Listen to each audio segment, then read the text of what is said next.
right, welcome to Only Comics. I'm Mike. That's Adrian. What's up, man? What's up, dude? We're back. We're back. Another fucking week. Yep. We got some more X-Men stuff. We got all kinds of stuff. We got a jam-packed show planned, right? And if people are with us for the first time, Adrian, I want them to understand something, okay? This is Only Comics, where we discuss comics and only comics, nothing else. That's not necessarily true. Okay. Sometimes we do discuss some other stuff. Some other stuff, yes. Right. We get into some other stuff. There's a movie that came out this week called Backrooms. You seen this? I didn't see the movie, but I did see previews. Okay. Yeah. Remember we talked, speaking of other stuff, we talked about these liminal spaces a while ago on other, spaces. Yo, we're precogs, man. We talk about stuff and it happens. Like back in the day, nobody was talking about Doom. Nope. I brought Doom up as a hidden gem. Next thing you know. Now Doomsday. Now we got like Doomsday that. just like that. I mean, we got all kinds. We talk about stuff here. Some of the other hidden gems we talked about, now they're coming out. Just in general. They're listening to us, Mike. They're listening to us. Dude, the one I have today. What they're not doing is paying us. You're goddamn right. Yeah, they ain't paying us for shit. Does everyone know where you get your hats from? Where do you? I'm like, another company that doesn't pay me. Well, this one you can get on onlycomicsmerch.com, but you can't get Adrian's there. And if you go by Adrian's, they're not going to pay us. Right.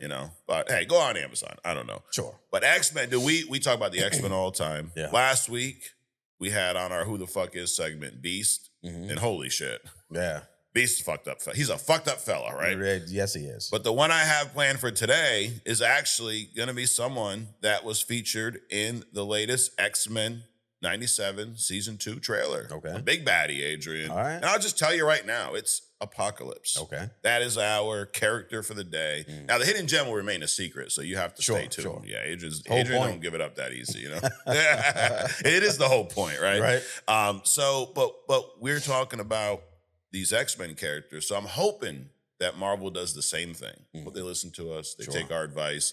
Even though they won't pay us, I really hope in this next phase after Secret Wars, we get proper X-Men. Because, man, so far, I mean, every time we do a deep dive in one of these characters, I get excited and pissed off at the same time. Okay? I'll tell you why. I get excited because I go, damn, this is a badass character. Right? I get pissed off because a lot of times it's a character that's already been done on screen and they took a giant fucking shit on them. Right. Like Apocalypse, Sure. And like the one we had last week, Beast. I mean, the Nicholas Hoult Beast versus that one we talked about. Holy shit. Right. Yeah, so anyways, and we're going to hop into the news. X-Men animated series was one of my favorite shows as a kid. They reprised this about a year or two ago, X-Men 97. And last week we saw the bootleg trailer, right? Right. You remember bootleg movies back in the day, right? Were you a fan? Trunk. Oh, yeah, pop the trunk. The barbershop, a lot of barbershops would sell them. And we saw a bootleg trailer last week, but we saw an official trailer this week. And I like that they're giving us a good taste of what's happening, but I don't feel like anything's been spoiled, right? I just feel like the X-Men are displaced throughout time. Apocalypse is part of this. They're trying to get back. That's all we really know. Right. Well, from all the flashing that they did, the flashing mean that they stuffed a lot of stuff in a very short period of time, which means that the content of these shows is going to be, I think, pretty robust. Yeah. Because they showed so much. Right. It went by almost instantaneously, but there was so much in this preview. I think it's just going to be a good run. I think so too. I mean, it does. It feels like a lot. Yeah. But not in a bad way. I mean, we talk about this all the time. That's the comics that I know where there is a lot going on. There's a lot of fucking characters in and out, and they may not be there for the entire book. They may pop in one or two panels. Our movie of the week for our Road to Doomsday was Infinity War. And that was a movie, when you look back, there's a lot of characters in that movie, dude. Yeah. You got the Avengers, they're split up, right? You got the whole Guardians of the Galaxy, you got Thanos and his whole crew, you got the Wakandans, you got Thor fucking around in space with the Guardians. There's all kinds of, and a lot of these characters only have a few scenes, but they have some very, very impactful scenes. And I think that they can do the same thing with X-Men 97. I think bring in more characters. And the X-Men have such a deep back story, or they have such a deep, I guess, awesome fucking stories from the comics to pull from. Like there's deep lore, there's deep backstory, there's all kinds of shit that they can take that have been done in the comics and bring them to screen, either live action or animated series. The good news is, more good news, So that was the trailer for season 2. Season 3 is already in the works, and season 4 has already been confirmed. So this is a show that, number one, we're getting at least 4 seasons. Right. Also, one of some executive from Marvel Television, I don't know if this was Brad Winterbaum or who the fuck it was, but they came out and confirmed that not only are we getting season 3 and 4, we're not going to have to wait 2.5 years in between seasons anymore. The plan is to get a new season every year until maybe they go past 4, who knows? Right. But you've talked about this before. With the tech we have, with the talent there is in Hollywood and TV and whatnot, why do we not get shows like this more frequent? Right? Like why do we really need to have a 2-year wait in between seasons? Right. And it can't be that, let's make them wait. The longer they wait, the more anticipation builds up. No. So these people's voices, when you sign those contracts, they have your voice to in perpetuity or whatever the fuck it's called, right? Forever. Beyond forever, right? Same thing with your likeness. Forever, ever, like Andre says. Yeah, forever, ever. So same thing with your image. Once they got your image, they can do that, use that in whatever they want. Sure. I mean, you're 900 years old, right? But they got a picture of you when you was 13. Right. Okay, let's move it up a little bit. When you're like 23, right? And they can still use that shit. So you put that into AI, give it a script, and it'll just spit this shit out, man. So there's no reason why they can't. They can make an X-Men soap opera. There's so much content. You can literally run an episode every day, and you still never run out. It's funny you say that. It's like you're reading my motherfucking mind, Adrian, because I was going to go on a little rant because something pissed me off. Because I was thinking, yeah, I know, right? Is that crazy? Yeah. Something pissed me off about this because this is news. It's a big deal. Oh, my God, we're going to get 1 season a year. But you mentioned soap operas. Yeah. Okay, I had a question. Why the fuck do shows like General Hospital, One Life to Live, All My Children, oh my God, they go on for decades, dude. Right. Decades. I remember watching them shits when I was a kid. What's this, like 50 years ago? 50 years least? ago. Yeah. Fucking show's going for 50 goddamn years. Right. And we can't get an X-Men show more than 4 fucking years? Right. That's a cartoon, by the way? Right. Come on, dude. Seriously? Hey. I think a lot of that's about what you say, like they're afraid. They're afraid to, instead of just because comics are at the very least rated R. Yeah. Right? Sure. They're afraid that, okay, we have this platform, this motion picture that looks like it should be for kids, but it's not really. Right. Just put the shit out. Just put the shit out. The parents that, this is too much for my kid. They're not gonna let their kids watch it. Right. Let's keep it pushing. But the majority of us who enjoy this type of content, put it out. Put it out, dude. You can put out a new season of X-Men every fucking year for the next decade. Right. We're gonna be here to watch this shit. Right. And there's enough good content to pull from. Absolutely. And it seems like that's what they're doing. They're not trying to, take a comic story and change everything about it and reboot it. They're obviously taking some liberties, making some changes. They're not going to tell the exact same story, but there's enough of a foundation to run an X-Men show for 10, 15 years. Okay, let's talk about so the Wolverine arc. Yep. The Corsair arc. Yep. The whole summer story. The whole summer story. That's 3 seasons right there. The whole summer story. Right. Bring in what's the the Hellfire Club. Hellfire Club. Bring in Sinister. Wolverine shit. Bring in Rogue's Alpha background, Flight. Gambit's background. You got 10 years worth of shit just off the top of your head. Absolutely. Dude. Each one of those can be a season. Yep. So, it seems like maybe they're doing that. This seems a big focus of this season is Apocalypse. He's a character that they fucked up 6 ways from Sunday on screen. Right.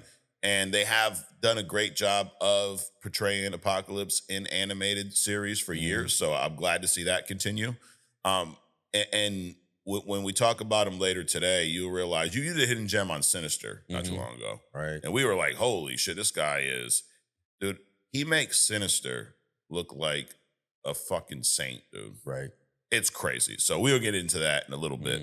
But speaking of shows, Spider Noir dropped this past week. Yep. All 8 episodes. Nicolas Cage. You can watch it in black and white. You watch it in color. It's on Prime Video. I unfortunately only got about an episode and a half in. You watched more. Right. About half of it, you said? Yeah, I watched half of it. Okay. So so far, Adrian, I'm enjoying it. It's a different pace. It's a different tone. It feels like we kind of took a detour on our way to wherever we're going. You know, we stopped over here in the Spider Noir world. It's a completely different story. So far, I'm liking it. I'm enjoying it. The Nicolas Cage performance for me is right on the edge. I like it. It's good. It feels sometimes too much of a parody, but I feel like I've not seen it get out of control to where it's distracting, but it's walking that fucking edge, dude. Right. But you've watched more than me. How do you feel about it so far? You know, I came into this, I'm like, wow, Nicolas Cage is anything other than Ghost Rider, right? And plus he's like 80 or some shit. Yes. And I was pleasantly surprised. Okay. Dude. I liked the show. Yeah. Except when they do like real close-ups of Nick and you can actually see the age and the fact that he has no upper lip. Right. It's I found it to be a very good show, dude. So I'm you know, I got about halfway through, kind of started the 5th one. And I've been moving around so much, I just haven't had the opportunity to finish it up. Yeah. But I like the show, and I'm watching it in color. Okay. Because when it came out, but when I had access to it, I was traveling, and you can only download the color version of the show. Got it. So that's what I started with. So that's what I'm going to continue in. Okay. Yeah, that's another thing. If y'all are watching it, what are you watching it in? I started it in black and white, and I told you I only watched 1.5 episodes. I've probably changed the color setting 4 times in those 1.5. I started in black and white. I think it feels like it was meant to be watched in black and white. And also, I mean, noir movies are traditionally black and white, right? But you brought this up before we got on. You know, we're just not conditioned to watch shit in black and white anymore. Right. Like it almost feels wrong. Like, it's been so long since we've had Technicolor, as they say. Sure. But I flip back and forth because it's in black and white, and I feel like, dude, I'm missing something. Obviously, missing the colors, right? And I'd put it on, and I'm like, it doesn't feel.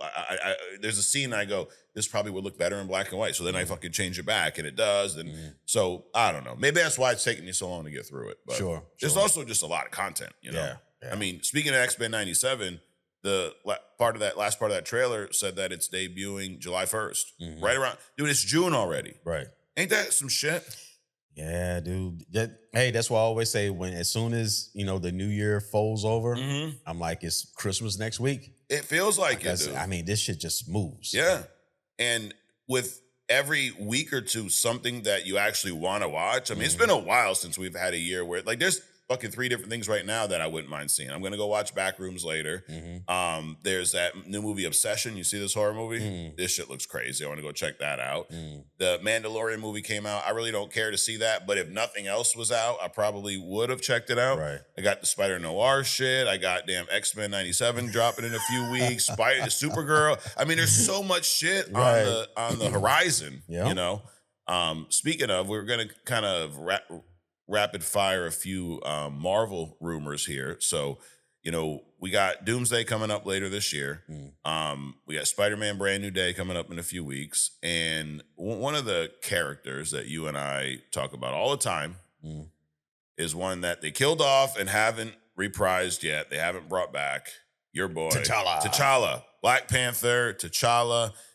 There's a rumor that they are actively searching for the MCU's new Black Panther. So again, they've finally listened. Right. They're like, you know what? Mike and Adrian were white. We're right. We should have. Mike is white. Yeah, Mike is white. Yeah. But they know what the fuck they're talking about. They've called us out on this long enough.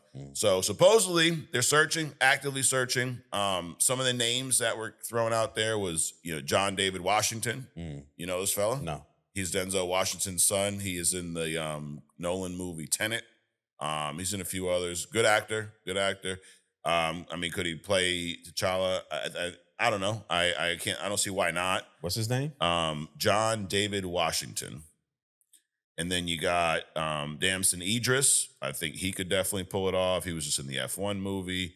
And then there's this fella, I don't know this dude from the show Atlanta, Lakeith Stanfield. Mm-hmm. But they're also saying he may end up playing the Blue Marvel, Adrian. So sounds like they're on this little casting hunt, regardless of who. I almost don't give a fuck who plays, as long as it's not like Ryan Gosling or something like that. Right. We just need this motherfucker back. Yeah. Because that is a character that has been integral in so many Marvel events in the comics. Specifically, I mean, the Secret Wars, everything that leads up to that, and not having him is a major disservice. So there's that. Another rumor is that Shang-Chi 2 has been paused, Adrian.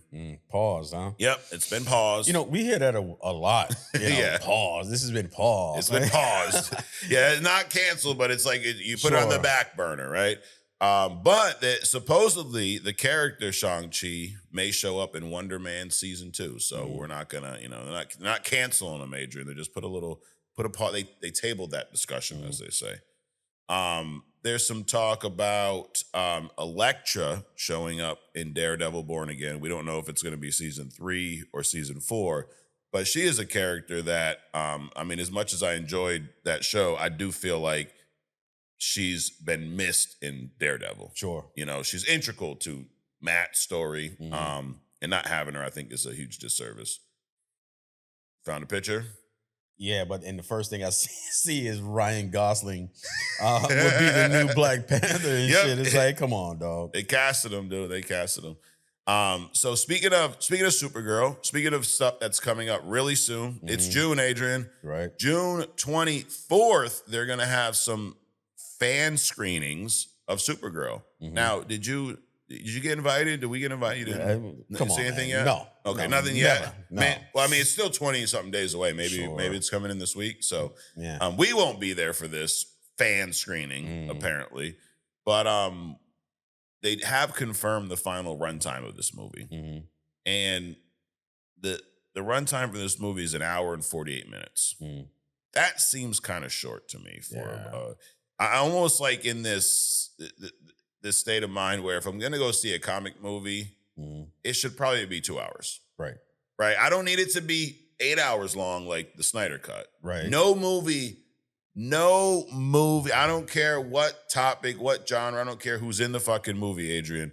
No movie needs to be 4 to 5 hours long. No. Is that fair? Like, is there any movie you feel like, man, I just wish I had 2 fucking extra hours to it? Actually, some of the old school things, like the Moses movies and, the Passion of Christ, and those movies are fucking long, but even those are maybe 3 hours. Yeah. But 4 to 5, like Snyder Cut level, yeah. No. Well, definitely nothing Snyder does needs to be more than, 37 seconds, but But to me, when I hear this, 1 hour and 48 minutes, that seems short. That does not seem. We saw the trailer to Supergirl. Right. It's a lot. It's almost like Guardians of the Galaxy meets DC with a little bit of Superman in there. You got Crypto. You got fucking the guy from Kiss is in there for some reason. It feels like there's a lot to be stuffed into 1 hour and 48 minutes. Well, and we know it's not 1 hour and 48 minutes. Right. It's more like, maybe 75 minutes, right? Something like that. With all the pre and post, and then just the dumb shit that they're gonna cram in there. Yeah, like Superman was 2 hours and 9 minutes. That movie to me, especially for that type of movie, first Superman movie, whole new universe, that felt like a good runtime. It didn't feel too long, and it didn't feel like commercial, like it was so damn short. This to me, I'm getting the vibe that they don't have faith in this movie. Well, not only the runtime, but the fact that they haven't showed the star of the show in previews, right? Barely. Barely. And that damn dog. So it just doesn't. They're not marketing the movie the way it should be marketed. Right. They're not marketing the person. It's almost like, in the Flash movie, they put Batman all over the place. Right. I don't, and look how that turned out. Exactly. So they are doing a little bit of marketing with these toys here, these action figures. So Hot Toys is coming out with a Supergirl Crypto figure here. I mean, I think they captured her likeness pretty well here, right? Nice little statue there. And then you got Lobo here. What's crazy is when Lobo was first announced, when Jason Momoa was announced as Lobo, this thing seems fucking fully posable. Pretty badass figure, dude. Yeah. More marketing in this one post than they've done for her the whole entire fucking time. You get the jacket and shit. That's pretty cool. So when we first heard that Momoa was playing Lobo, I think both of us were like, that's like a perfect casting, right? And somehow they fucked it up. Right. Somehow they just did not get it right. And I think I figured it out, Adrian. So I'm gonna pull up a photo of Lobo here. Okay. This is a really, it's a great photo, Adrian. Everybody loves it. Boom. This one right here. Right. Okay. It has almost like dreads almost, right? But the issue for me, first of all, the red eyes. Momoa does not have red eyes in the trailer. These black markings around his face. See how sharp these things are? Right. And then also, I want you to look at his facial hair, Adrian. Thin goatee, right? Very sharp, almost Tony Starkish, right? Yeah. Let's see. Jason Momoa. I want you to look at this motherfucker here. Almost looks like a fledgling vampire or some shit. So you got that guy and you got this guy. Okay. Does this look sharp to you at all? No. Looks like sweaty makeup. Exactly. And then he's got this full fucking beard, right? Mangy ass hair. And then, yeah. So you there's people that are watching and be like, oh, you're just nitpicking, dude. Wait and see. I'm not saying that means he's not going to have a great performance. He may show up in this movie, knock this character out the park, and we go, you know what? We love Jason Momoa as Lobo.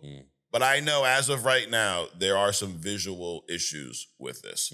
And I think it's the beard. I always talked about how the makeup didn't look right. It shouldn't look like makeup. Right. To me, these are just markings on his skin, right? Like, am I fucking confused about this? Like almost like tribal tattoos. Yeah. Right? As opposed to, hey, let me smear some shit on because I'm getting ready to go do some sniping, you know? Exactly. And then the whole beard thing, like, how do you fuck that up? Dude, just get someone in here, trim the shit up. You know, so to me, I was looking at this the other day, I'm trying to figure out, like, how did I go from perfect casting to that looks like shit? Right. But I think it was a layup that they missed. That was easy. I mean, same thing. I mean, you seen the pics of Rock and Mona, right? Oh yeah, Moana. God, her too. Yep. And then the big headed guy and the green headed guy, they fucked him up in whatever show that was. The Skrulls. Yeah. I mean, how hard is it? I don't know. You got two things. They don't look alike. Yeah. Right, fix one of them. They need to get Cardi B in there, like, obviously. Holy shit. So, switching gears a little bit, you brought up other stuff earlier, Adrian. We talk about aliens on there. We talk about conspiracy, spaceships. Oh, my God. Disclosure Day is maybe a real day that's coming, but it's also a movie that's coming pretty soon. It's definitely a real day that's coming. You think so? You think we will see in our lifetime, Adrian, a true Disclosure Day? Yep. Disclosure Day and Jesus. Okay. Same time. Jesus, the biblical figure or the Anunnaki hybrid? Yes. All the above. Two things can be true. Maybe Absolutely. Maybe they're both the same. Absolutely. You know? But Disclosure Day is a movie, Steven Spielberg movie. It's coming out pretty soon. It's another one, dude. Like, what's this coming out? A couple weeks or something? We've seen the trailers. This is another movie where I think they did a good job with the trailers where they didn't spoil a whole lot of shit. It's got me intrigued. You see, we're going to see some aliens in here. We're going to see some fucking spaceships. It almost feels like a modern day Close Encounters. Right? I mean, Spielberg did that one as well. This movie drops June 12th. So, again, get ready, dude. Next week. But there was a screening of this that we weren't invited to either, Adrian. some critics and influencers, by the way. So they're getting into our fucking realm, but we ain't getting invited. But they were very impressed with the film. Somebody actually called this Spielberg's best movie in 20 years, dude. Wow. So now I'm not surprised because I feel like when Spielberg goes alien, he usually nails it, right? Yeah. Like, not all of his movies are perfect, but when he does some shit with some aliens, dude, I mean, Close Encounters, E.T., he usually knocks that shit out of the park. So I'm looking forward to this, dude. Right. Someone I was talking to offline was like, dude, we're going to see a real alien in Disclosure Day. I don't know if we'll see that, but... What does a real alien look like? Yeah, how would you know? Ask Trump, and it's not white. You know? Frankly, Adrian. So Disclosure Day, couple weeks, dude. I'm looking forward to this. Are you? How are you feeling about Disclosure Day? Yeah, I'm definitely interested in what's going on because it's almost like if you play with the word disclosure, it's almost like documentary, right? So it's almost like it's telling you something. Like I think every movie has a bit of truth in it. Not every movie. Captain Marvel. Most movies have a bit of truth in them. Right. And if you look at like Indiana Jones, a lot about, finding treasures and shit. Well, in order for you to seek, there has to be a rumor about its existence. Yeah. Right. The Ark of the Covenant and all that kind of shit. And we talked about that and what that means. And they portrayed that thing as being this power that, if you didn't handle it right, you got too close to it, you didn't wear the gloves and so on and so forth. Right. You got dead, right? Or unalived. And then we talk about today, and we're talking about it from a perspective that it's a power source. It's a power cell that fits inside of a box, inside of a tomb that does other kind of shit. Sure. So I think there's a lot of truth in these movies if you just pay attention. Yes. And I think Disclosure Day is more of a documentary, but you can't say that. Right. You can't say that. Spielberg's trying to tell us something. Absolutely. Do you think you think he knows something? They all do. They all do. But him specifically, dude, with his movies yes. Yeah. Yes. But I mean, a lot of people are like, oh, I don't care. The government can come after me. Yeah, but they just not going to come after you. If they can't get to you, there's your family. You literally have to be an island in this fucking universe in order to have true freedom. Yeah. Because if it's not you, they get to, it's going to be your spouse, your kids, something. They're going to find something that gets you to change your mind or get you to shut the fuck up. Oh, yeah. Yeah, it's a dangerous fucking place to be, right? Because a lot of them just end up missing. There's that. So Disclosure Day, couple weeks. I agree. I'm looking forward to it. And I do think that, Spielberg specifically, I feel like he's been pulled behind the curtain a little bit. Yeah. I believe. Or maybe he's just very, very intuitive. I don't know. In order to be intuitive, you have to be exposed. Right. And intuition is really, I have this piece, I have this piece, I have this piece. Because I have these pieces, I can kind of read between the lines. Yeah. Well, if you don't have the pieces, there's nothing for you to fucking read, right? Right. So intuition is, I think, or this might happen based on some points that I already have. Saying it's like you're good at predictions. Yeah. But you're making predictions based off of information you have. Absolutely. And that's disguised as intuition. Is that what you're saying? Yes. Oh shit. Okay. It's like being a betting man, right? You look at the spreads, you make your decision, you make your prediction. Yes, it's not intuition. absolutely. You're just predicting. It's why they get all your fucking money, dude, because it's not your intuition. You feel like it is. You're like, I trust my gut. The Giants are gonna win. Oh my God. And then you fucking put all the money on it and then you lose. Right. And shout out to our sponsors, DraftKings. I'm just kidding. They're not our sponsors. Another movie that may be trying to tell us something, Adrian, is this Backrooms movie, the whole liminal spaces. And this movie dropped this week, a couple days ago. And I think it's hitting numbers that nobody predicted, bro. First of all, it's got a good score in Rotten Tomatoes, I don't know, 74%, whatever fuck that means. But I want to give you some backstory on this movie. So this is based on internet-based urban legends. This was like a YouTube channel, dude, that started. And it was the kid's 20 now, 20-year-old filmmaker, Kane Parsons. The dude that directed this is 20 years old. A24 movie. We know A24 is usually pretty solid with their indie films. This movie on Friday alone did 38 million. The budget for this movie was like 10 million, dude.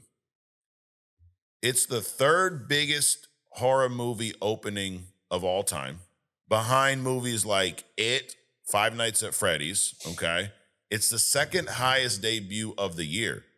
This movie had a bigger fucking opening than Super Mario Galaxy, Project Hail Mary, which is a big movie.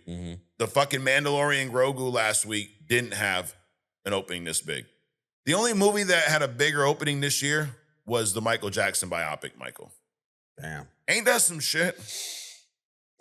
It kind of gives you a glimpse into how people think, because a lot of people believe in this shit. Yeah. Even if it's like only fringe belief. Right. Meaning they kind of do, but they don't want to say, or they don't want to expose that they do. It's like us talking about comics. Why do you have two unks, Onk and OG, talking about comics? Right. Well, because we fucking want to. Exactly. But a lot of people won't admit that they like comics, right? So you never know. Yes. Right? But movies like this, people have those hair-raising moments and the creepy shit they see out the corner of their eyes. Yeah. That shit happens, and it affects more people than a lot of. Well, you don't know because they won't admit it, which is the whole point, right? Yeah. But this movie like plays on that. Yeah. Dude, I've never heard anyone say I think I see these spaces and these houses. But you remember when we looked at those photos? This was probably, I don't know, a year ago on other stuff. We brought up all those liminal spaces. And dude, I'm feeling like there were definitely spaces in these photos that I have seen in dreams. Sure. Right? Did you feel that about any of them? And to your point, I think people are a little hesitant to admit things like that because they don't want to come across as, childish, immature, right? Sure. Like you talk about comics. Bro, when the movies are doing well, when the Avengers movies and the Spider-Man movies are in the theaters, everybody watches them, right? Sure. But then the rest of the fucking time, people act like, I don't watch that stuff. It's little kid stuff. Bitch, I saw you at the fucking Spider-Man movie. Sit right next to me. Shut the fuck up. We just happen to not be insecure about saying that. I don't give a fuck, dude. I wear my Dr. Doom shirt and a fucking Target I don't give a shit. Right. Care. Because it's something I fucking enjoy. You got people that go crazy about a sports team. How is that any different? Now, I'm going on a rant, but how is that any different? You are 50 years old. You get all fucking prepped for the game, right? You're gonna get your fucking jersey on. You got your wing. You're gonna fucking do barbecue. I got beers at home, Adrian. I'm gonna put my jersey on of a guy who's probably 30 years younger than me, a kid, by the way. Right. And I'm gonna be screaming from my couch. I'm a tattoo my $80,000 truck, right, with my sports team's logos and numbers and all this other kind of bullshit, right? Park it in front of y'all so everybody can see it, right? All that dumb shit. Yep. But God forbid I fucking like watching Batman, dude, or Spider-Man's shit, or I'm reading you're reading a comic book. Hey, guess what? We're both fans of things that are fake, right? I was gonna say that. You know this shit's made up, right? Right. You know the fucking too, Super Bowl is just as fucking fake as a comic book movie, damn right? dude. Man. So anyway, but that being said, Backrooms. As soon as we're done here today, dude, I'm going to see this. I can't wait to check it out. And we are going to touch on some backroom stuff on other stuff this week. But man, this guy's kicking ass, dude. So, I say all that to say the opening weekend estimates are now around 80 to 90 million, dude, on a $10 million indie film on some shit that they literally made up on YouTube a fucking handful of years ago. I mean, look at the Blair Witch Project. That was some shit that was made up. Yeah, what was the budget for that? $32 or something? Yeah, exactly. Get it right. Yeah. $32.15. Okay, got it. And then a couple of fucking CVS coupons, right. too. But this thing was only expected to do about 40 to 45 million this weekend. So it blew past expectations and it knocked the Mandalorian and Grogu out of the top spot. Dude, that movie, it was a mistake. See, I gotta just be used to being right, Adrian. I surprised myself a lot. Sure. But I said, who the fuck wants to go see this movie, Mandalorian Grogu? We talked about it a couple weeks ago. Right. Like, I have no interest in this. Why are they making this? Oh, no, I'm sure it's good. Dude, this thing has done 188 million globally. That's a lot of money. Yeah. Yes and no. Not for a Star Wars movie. For a Star Wars movie, that's low. Okay. For a Disney movie, that's low. When a movie like this, the budget was probably 170 million. Mm-hmm. And you know that in order to recoup, they're gonna have to do 500 or 600 million because there's marketing costs and because there's a split. Because everyone always try to tell me I don't know what the fuck I'm talking about when I talk about this stuff. Mm-hmm. Every dollar this movie brings in doesn't go back to the studio. Correct. You got to pay the theater to host this movie, and there's a split. Yep. I don't know what it is. It ain't 50-50. I don't know if it's in favor of but I know that 100% of that is not going to Disney. So when you make a movie and they're talking about box office, and today I don't think box office is only the movie theater. I think that includes streaming when they talk revenue, right? So immediately out the gate, you have a couple of expenses. You have distribution, whether it's digital or not. You still got to pay for that fucking T1, right? Yep. You got distribution, movie share, theater share, and marketing. Right. At the very least, you got those three. So all those three things immediately, instantaneously cut down that whatever that revenue is. Right. Dude, and the marketing on movies like this, so you're talking 100 million minimally. Right. Like, how do you think they're getting on these ads? You talk about sports.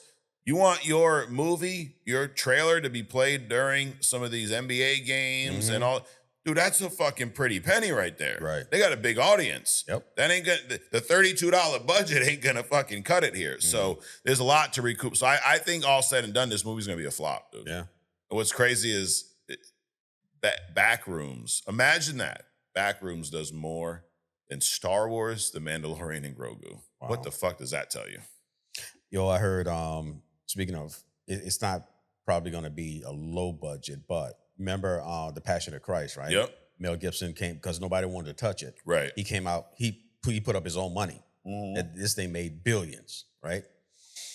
He's coming out with a part 2. The sequel, okay. Right. So probably, I don't know if anybody's not going to touch it because the first one was so successful. But when that thing comes out, so hair-raising things and God things, guaranteed to make fucking billions, dude. Dude, next year, The Resurrection of the Christ, it's called. It's Mel Gibson. Yep, he co-wrote this shit. Comes out March 26th of next year. So there you go.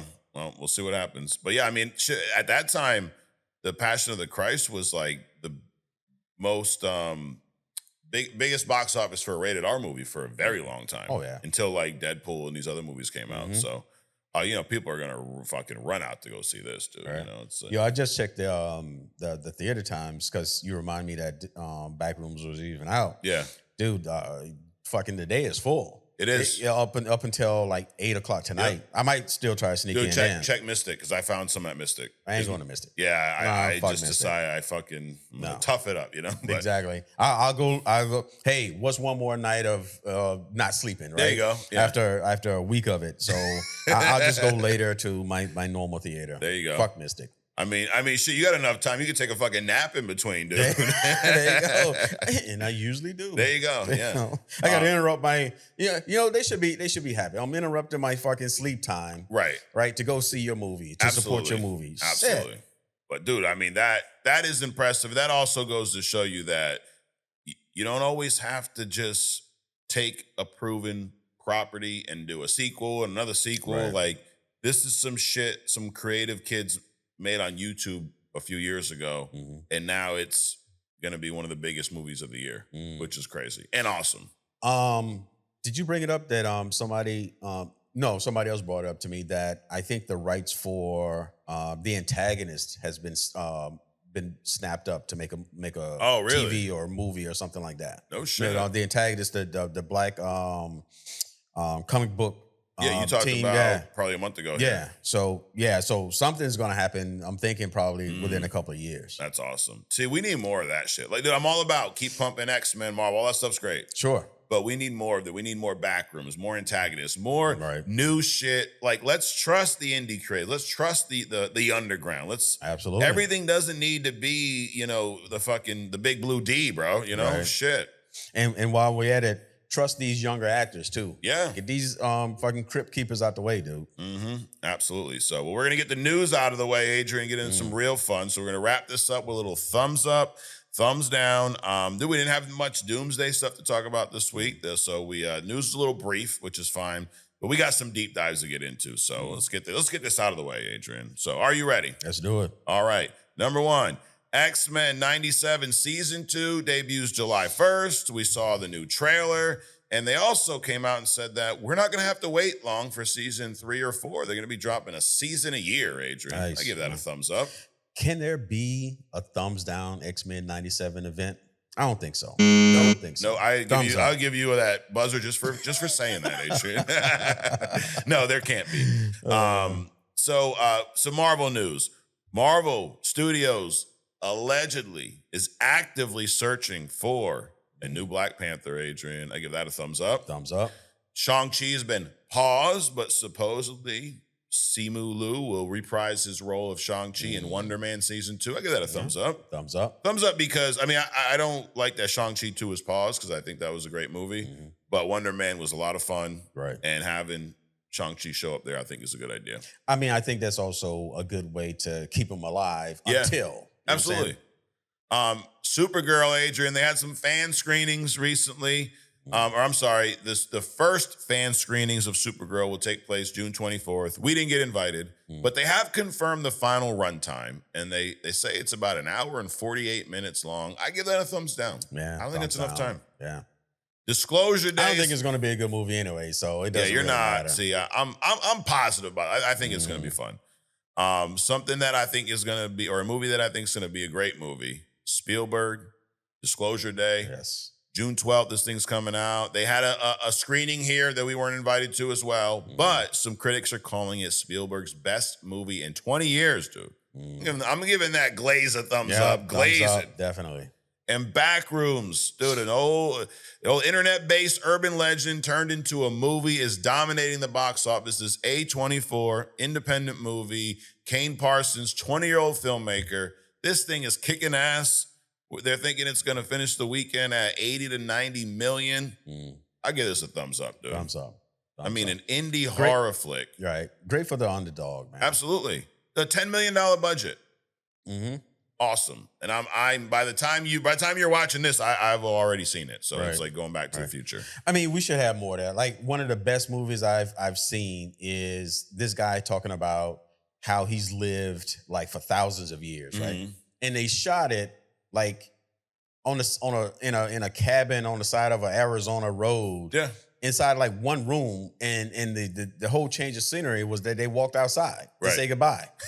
But it was engaging, it was intriguing, it had substance, and I'm sure they shot that for the $32.15. Right. But it was a good movie. Yep. So you don't need to have all this green screen, fucking animation, AI, all this bullshit. Just be able to tell a good story. Correct. You also obviously don't need $150 million to market it, because if the movie Backrooms cost $10 million to make, right, what do you think the marketing budget was? Right. Like maybe another $10 million? Yeah. Well, it wasn't anything crazy. Nope. But obviously the word got out and people are fucking... The fact that it's a Sunday afternoon and you can't find tickets for an indie horror flick is crazy. Right. So kudos to A24 for even giving this kid a shot, because this was YouTube lore, dude. Like this wasn't like a book or something that was, crazy popular. It wasn't like adapting the Lord of the Flies or some shit, dude. This is like just some Backrooms lore someone made up on YouTube, So something else that someone made up on YouTube, Adrian, is Only Comics. So you should subscribe if you haven't already. If you're here with us for the first time and we haven't offended you yet, just fucking wait a minute, because it will set in. It will hit you at some point or another. And you don't need to go anywhere. You just need to sit here. I know this, Adrian. Every week, we're going to give you a place to be from somewhere between 2 to 3 hours. And it's the only place you need to be at that time, Adrian. It's having fun with Mike and Adrian. There you go. You're also, this is an educational program. Absolutely. Right? There's a couple opportunities for you to learn something. One of them's right now. One of them's later at the Hidden Gem segment. And I'm also going to touch on some Pym Particles in a little bit too, because that's going to play into our movie of the week next week. But this week on our educational segment here called Who the Fuck Is, our character of the week is Apocalypse. Who the fuck is Apocalypse, Adrian? if done right, Apocalypse could be a game-changing on-screen villain. Sure. Apocalypse has more depth than most villains in the comics. He is someone that I think that if Marvel really wants to, as they say, knock everybody's socks off, blow everybody away with this X-Men phase, make Apocalypse your big bad and do this shit right. So I'm going to tell you who he's not, though, like I always do. I will tell you he is not some Ivan Ooze cosplaying Papa Smurf with no beard looking ass. That's not who he is. Damn. Bro, Fox had our boy looking like an extra from one of James Cameron's Avatar movies. Damn. He is not blue or purple, dude. He was born with gray skin. He was born 5,000 years ago in ancient Egypt. And when he was born, he was abandoned because he had gray skin and blue markings. They were like, fuck this, baby. Get this shit out of here. He was left to die out in the Egyptian desert or whatnot. He was found by a band of ruthless nomads called the Sandstormers. They were led by this warlord named Baal, Baal. I'm sure I'll say something fucked up and someone will correct me. Of course. They did this great, amazing breakdown of Beast, last week. And 99% of the comments were positive. And you always get one. Yeah, you forgot about this and this. Bitch, shut the fuck up. Here's the thing. If you don't like my breakdown, do your fucking own. Right. Anyways. On your own fucking podcast. It's always wait. You probably don't have one. That part. It's always a guy with like 12 followers too. Like, that's stupid. This guy's so boring. One dude was like, you just use Wikipedia now and talk forever, and that's a podcast, huh? Like, first of all, there's no fucking Wikipedia involved. Second of all, shut the fuck up. Make your own podcast, bitch. All right, so Baal, I believe is his name, Baal. He named this child, that they find this kid, he named him En-Sabah Nur, the first one. But Baal, dude, he wasn't like dad of the year. He didn't coddle him. He raised him in this brutal, unforgiving environment. He taught him that only the strong survive. That was kind of Baal's code, right? So what En-Sabah Nur believes at this point, as he grows up, his goal, he don't want to get rich. He don't want to rule a peaceful planet. He wants to force the entire planet to go through this meat grinder, no diddy, just to see who is strong enough to make it out on the other side. Damn. Yes. Apocalypse operates on one philosophy, survival of the fittest. He don't care if you're human, alien, mutant. If you are weak, in Apocalypse point of view, you deserve to die. That sounds like some Viltrumite shit from the Invincibles. Yeah. Oh, he fit right in there, dude. He looks at war, famine, plague, all these things. They're not tragedies. They're necessary to prune the evolutionary tree. Crazy. So pretty sick. He's almost like a Genghis Khan plus a Darwin plus a Alexander the Great. Okay, he wants to be worshipped. He's all cool with genocide, and he only wants the strongest of the strongest to survive. Now he calls himself the First Mutant. I look at him as the First Mutant. Sure. Now Namor, from a publication standpoint, came first, but from a lore standpoint, Apocalypse was born before he was. There's some vampire mutant that supposedly is thousands of years older, and then there's a phoenix host, Firehair, that dates back to the Stone Age. But Apocalypse is the first major mutant to understand who he was, organize mutant kind, and really become this. I mean, he was the original mutant warlord. So he figured all that out prior to these other motherfuckers. So hold on. So when you mention these other people, I'm thinking Vandal Savage. But Vandal Savage isn't a mutant. Right. He's he was irradiated because he was a prehistoric man. Okay. He was caught out hunting. Meteorite struck, and just to keep warm, he cuddled up next to this thing. It made him who he is. So he's not a mutant. Right. So I just want to be clear with that in case people, Vandal. Nope. Selene is the vampire mutant that supposedly is thousands of years older than Apocalypse. And then Firehair is the one that dates back to the Stone Age. So, because someone will be like, he's not technically, well, to me, Adrian, he's the first goddamn mutant. So, in Egypt, when he was born, there was a pharaoh at that time named Rama-Tut, Adrian. Who's Rama-Tut, you ask? Rama-Tut is King the Conqueror. He traveled back in time to ancient Egypt. He arrived in this time-traveling spaceship that was shaped like a sphinx. Mm-hmm. He took on this identity of Ramatut.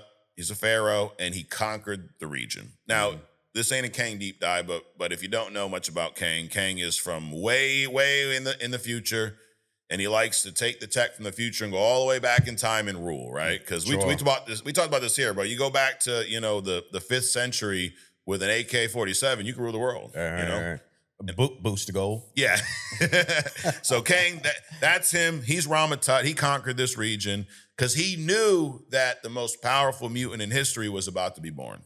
Okay. Not only is Apocalypse the first mutant, he is the most powerful mutant in history. Right. Kang wanted to find this little infant, wanted to brainwash him and raise him as his own personal heir and ultimate weapon. Ramatut sends his general.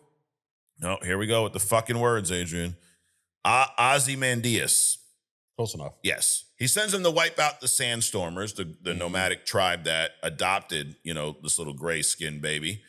And Bao, the tribe's leader, and young Apocalypse and Sabah-Nur, they fled into a sacred cave to not be slaughtered. Obviously, you don't want to be slaughtered, right? So they bounce. They're trapped inside this cave, no food, no water. Bao starves to death, but before he dies, he tells Sabah-Nur that his destiny is to overthrow this fake pharaoh. So I'm going to die here in this cave. You're going to go out there and get rid of that bitch-ass Ramatut. Pretty much what he said. So Sabah-Nur survives. He then infiltrates Ramatut city as a slave. Now, during this time, he falls deeply in love with a woman, Adrian. Of course he does, right? Of course he does. Bro, you're supposed to be taking out this pharaoh. And instead, you're falling in love with this chick named Nefri. It matters of the heart, dude. Yeah. Can't control that shit. You can't, dude. How many wars have been started over that? All of them. How many men have died for that? Most of them. Yeah. Now, here's the kicker, though. This chick he's fallen in love with is the sister of General Ozymandias, the general who wiped out his clan that saved him, and the general who was trying to kill him. Of course. Why not? Right. Of all the fucking people in the universe, you fall in love with this one. Yep. So at this point, that's how that works out. All the time.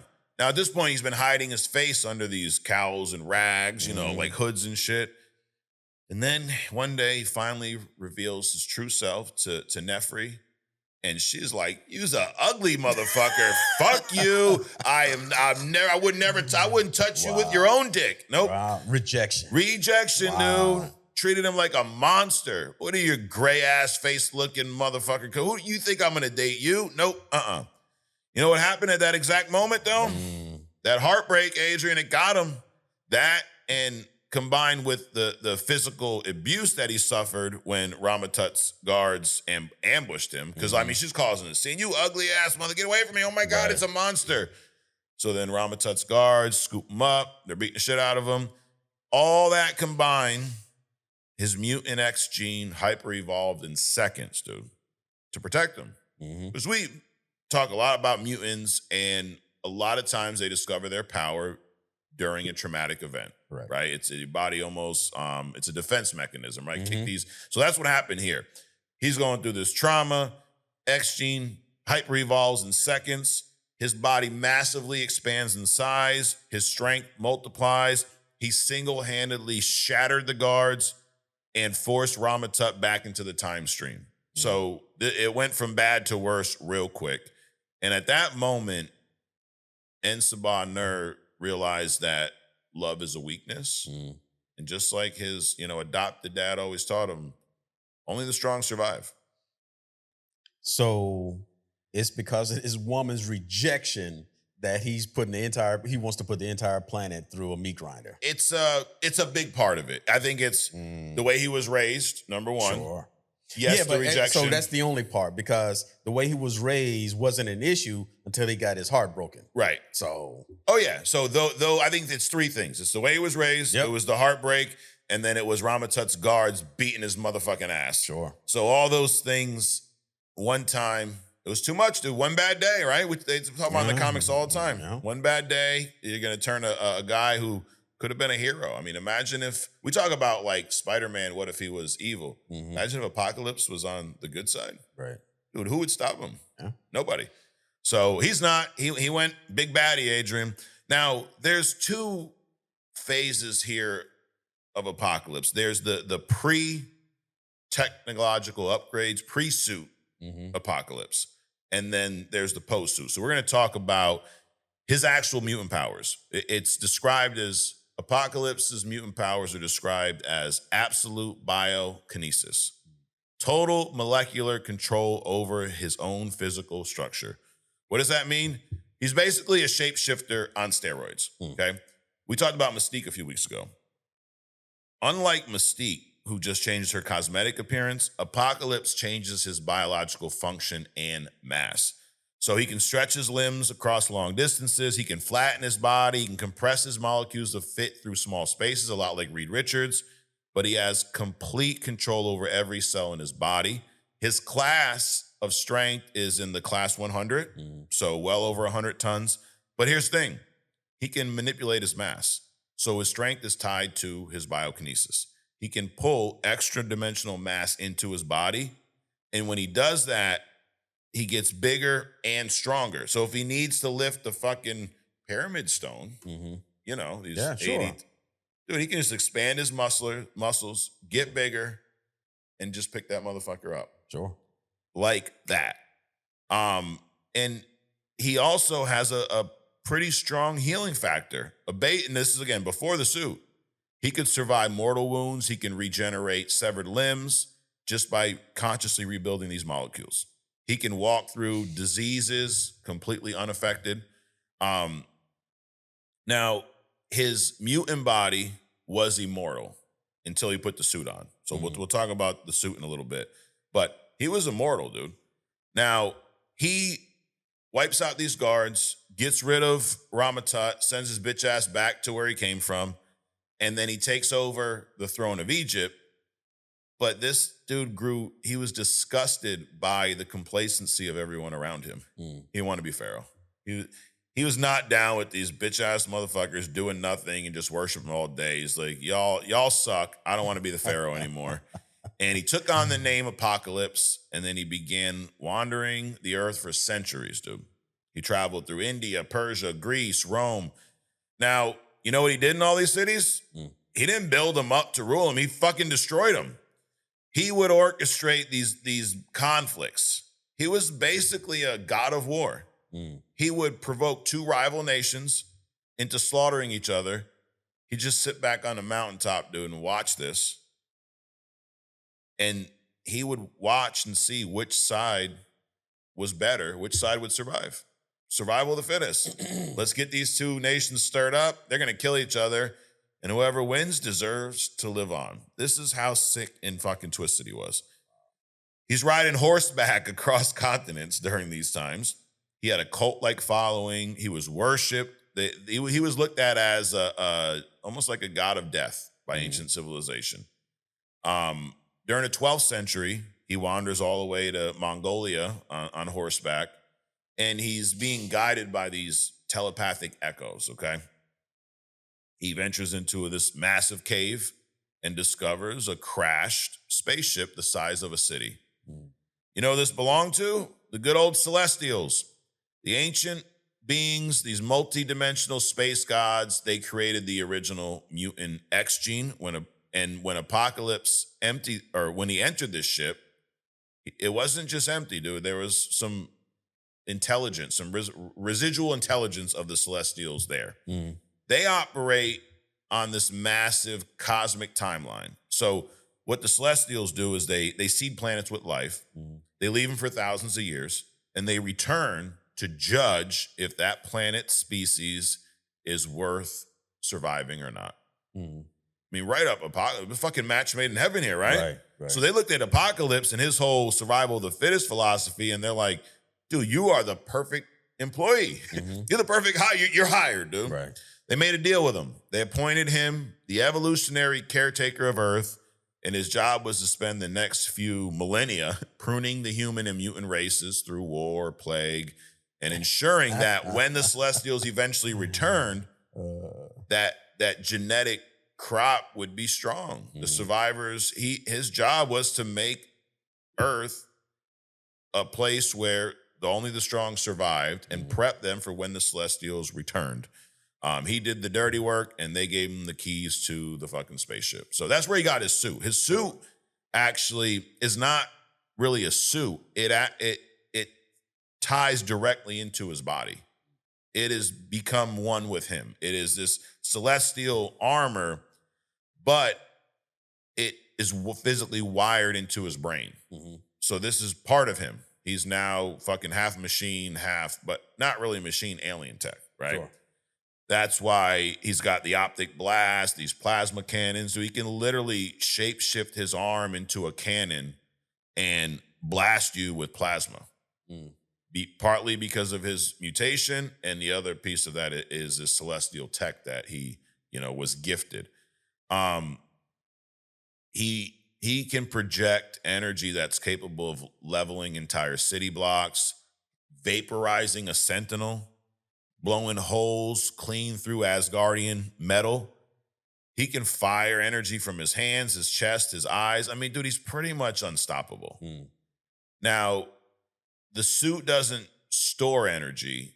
It processes it and feeds it directly back into his body. So the harder you blast him with shit, energy weapons, the bigger and stronger he gets. He literally just feeds off of it. It's like giving him a damn, protein shake or something of fucking plasma. He also is immune. Like, this is like everybody we've talked about here. He's immune to telepathic assaults. So Chucky boy with the blanket, dude, he can't enter Apocalypse's mind. If he does, he won't find a brain. He just hits a wall of alien machinery. He can use this suit to teleport himself. He doesn't have teleportation abilities himself, but through the suit he can. So the issue with the suit, though, is it does drain him. So ever since he started wearing this, he's no longer truly immortal. He has to almost take naps like Odin. So the armor gives him the power to rule the world, but it's actually killing him from the inside out. He has these rejuvenation chambers. So if he stays awake too long, his body will decay, turn to dust under the weight of this celestial power. Even though he's the most powerful being on the planet, he's he's got this cosmic leash now. So he will go into centuries-long comas, dude. So I guess your goal, if you're on the other side, is not to defeat him, because you're not going to. It's to exhaust him, so he's got to go to sleep for a few hundred years, so he leaves you to fuck alone. Right. It's just you just kind of outlast him. You're never gonna beat him. Right. It's almost like some Godzilla shit. You're not gonna kill it. Just make it go away. Absolutely. And I think this is of everything they fucked up in the movie X-Men Apocalypse. One of the things we did see was how he was being weakened. Now they did some weird shit where he was transferring to a different body and all this stupid shit. But so it's this celestial tech was a gift and a curse. Sure. He was already the most powerful mutant in the world. It's kind of like Wolverine, the adamantium. Exactly. It's one of the best things about him, right, from a power standpoint, but it's also killing him. Right. So let's talk about when he first encountered the X-Men. So he did not get greeted by Xavier like everyone else. Xavier did not ask him to go under the blanket, dude. Nope. Wow. And he also didn't just come right out. He was kind of behind the scenes, dude. So in 1986, the original X-Men, Cyclops, Jean, Beast, Iceman, and Angel, they were operating under the name X-Factor. They were posing as human mutant hunters, but they were secretly rescuing young mutants. That's pretty genius, right? Like pretend to go scoop up some fucking mutants, but we're actually saving them. Now, Apocalypse has been watching these dudes from the shadows, and he created a strike team of mercenaries, aggressive mutants called the Alliance of Evil, featuring mutants like Frenzy and Tower to do his dirty work. And he was testing the waters to see if the X Factor was strong enough to survive in his new world. So the Alliance of Evil, they failed to get the job done. And that's when Apocalypse finally steps out of the shadows. And dude, he just wrecks the fucking X Factor. He didn't even view them as a legitimate threat. He just swatted all of them away like fucking flies. And that's when he introduced this whole survival of the fittest philosophy. And he told them that they were annoying as insects. You were annoying insects holding back the evolutionary chain. And then he fucking teleported away, leaving these guys all. And he smacked them. Dude, he just showed up, smacked everybody around, said, you guys fucking suck, and bounced. He's had plenty of interactions with the X-Men over the years, but I want to talk about a couple where he actually, I wouldn't say been defeated, but I want you to understand how much it would take to even have a fucking good defense against this guy. So let's talk about the God of Thunder, Adrian, Thor. Thor's a badass, right? Mm-hmm. Back in the 11th century, so long before the X-Men existed, this was a young, arrogant Thor. He encountered Apocalypse. Thor hits Apocalypse with everything he fucking has, dude, but these weapons, the lightning, and all this shit doesn't even scratch the celestial armor. Apocalypse absorbs all his kinetic energy and beats the shit out of Thor, humiliates him. Thor realizes he can't win a fair fight. He goes back to Asgard. He finds the dwarves. We need to forge a specialized battle axe. Sounds a lot like Infinity War, right? Yeah. We got to go back and get a special weapon. And this was the Jarbajorn. I'm sure I'm saying that shit wrong, so it's not how you say it. Wait a minute. So Thor's had like several things, and he still keeps getting his ass beat. Well, whenever he gets his ass beat, he goes and gets a new weapon. So I don't know. Thor's kind of sound like a pussy. Yep. Well, listen to what he does here. He goes back to Asgard. The dwarves forge him this battle axe. They call it Jarbajorn or something like that. But that's not even enough. He had to use his own divine blood to enchant the axe with a specific, highly illegal magic.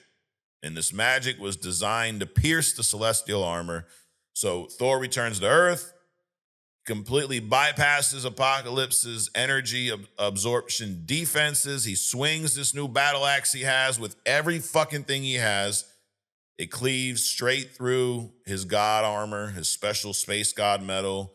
It severs Apocalypse's spine, forces him to flee into a rejuvenation chamber for the next 1,000 years just to survive the strike. So again, didn't defeat him. He just hits him so hard with this illegal magic, this axe, severs his spine, sends him in the rejuvenation chamber for 1,000 years. So, dude, I didn't know that, magic was like legal and illegal. But I guess if you're going up against Apocalypse, dude, nothing should be off the table. And nothing was off the table here for Thor. So illegal magic, he used his own blood, Adrian, chops his spine in half, and all that does is send Apocalypse to a rejuvenation chamber for the next 1,000 years. I mean, if you have the good and the evil witch, you have magic that Strange uses, then you got chaos magic that Wanda uses. Yep. I mean, I guess you can have, different kinds of that kind of bullshit, right? Sure. Apocalypse also has somewhat of a fascination with Nathan Summers' Cable, which we'll get to in a minute.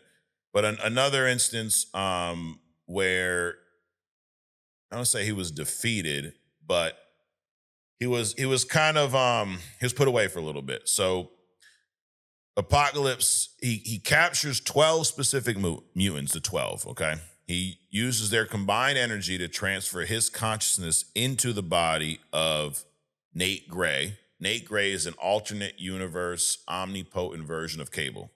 If he succeeds this, he will literally become a god. So just as Apocalypse is about to possess Nate, Cyclops makes the ultimate sacrifice. He shoves Nate out of the way, and Apocalypse soul forcefully merges with Cyclops instead. Scott sacrifices his own life and identity to trap the villain's mind inside his own head. Okay, so we're getting fucking a little weird here. Stay with me. Months later, Jean Grey and Cable track down this possessed Cyclops. So Cyclops is now possessed with Apocalypse's conscious, I guess. Jean Grey, Cable track him down. Jean uses her telepathic ability to physically reach into Scott's mind and rip Apocalypse's astral essence out of Cyclops' body. The second that essence is exposed, Cable uses some specialized weapon to impale the soul, shattering Apocalypse's consciousness and effectively executing him on the astral plane. So, but dude, I really had to dig to find any instance of him being defeated or, even beaten. Like, for the most, he dominates until he gets too tired and needs to go away for a few thousand years, He's also, you can't have Apocalypse without his 4 horsemen. He genetically alters mutants, mind controls them, and he turns them into these 4 horsemen: pestilence, famine, war, and death. So, great names, right? Sure. Makes you feel really inviting. Want to meet my horsemen? This one's famine. Like, no, I'm fucking good, dude. I don't want to meet any of your horsemen. So the first published horseman in the original run in the 90s, pestilence, he used this mutant plague in Old Morlock. Abraham Kiros was war. I don't know any of these motherfuckers. Autumn Rolfson was famine. And this last one, this one's a little tragic, Adrian. So his ultimate masterpiece was Death. You know who the original Death was? Angel. Yeah. Angel lost his wings and he was suicidal. And then Apocalypse saved him. That's Scott Warren? Warren Worthington. Oh, Warren somewhere. Yep, yeah, it's definitely Warren Worthington III, Adrian. So he's a founding member of the X-Men. Mm-hmm. And Warren had these organic feathered wings. He had them amputated after a brutal battle. He fell into this deep depression. He was suicidal, and he actually attempted to take his own life in a plane crash. Apocalypse showed up. He intercepted the explosion. He abducted Warren, and he offered him a deal. He said, "You serve me, I will give you your wings back." So Warren is in a position where he's desperate, right? I mean, he was just trying to fucking off himself. And one of the reasons why was he lost his wings. They were amputated. So Apocalypse is like, dude, you serve me, I'll give you what you lost back. So Apocalypse locks him into this deal, dude. And here's what he does. He puts him in this genetic manipulation chamber. It's fucking agonizing pain for Angel. So he didn't just like snap his fingers and give him wings, dude. He tortured him for days, physically, biologically, and he grafted these heavy razor-sharp techno-organic steel wings directly into his spine and nervous system. Yes. The physical torture was just the beginning. He then stripped away Warren's empathy, his memories, and this whole heroic spirit that he's had for so long, and replaced it with a cold, I guess, bloodthirsty loyalty to Apocalypse. One of the X-Men's brightest, probably most optimistic heroes for so long was now turned into this horseman of death for Apocalypse. And you know what he did? He sent them out to murder his own friends, former friends. So he's a hell of a guy, dude.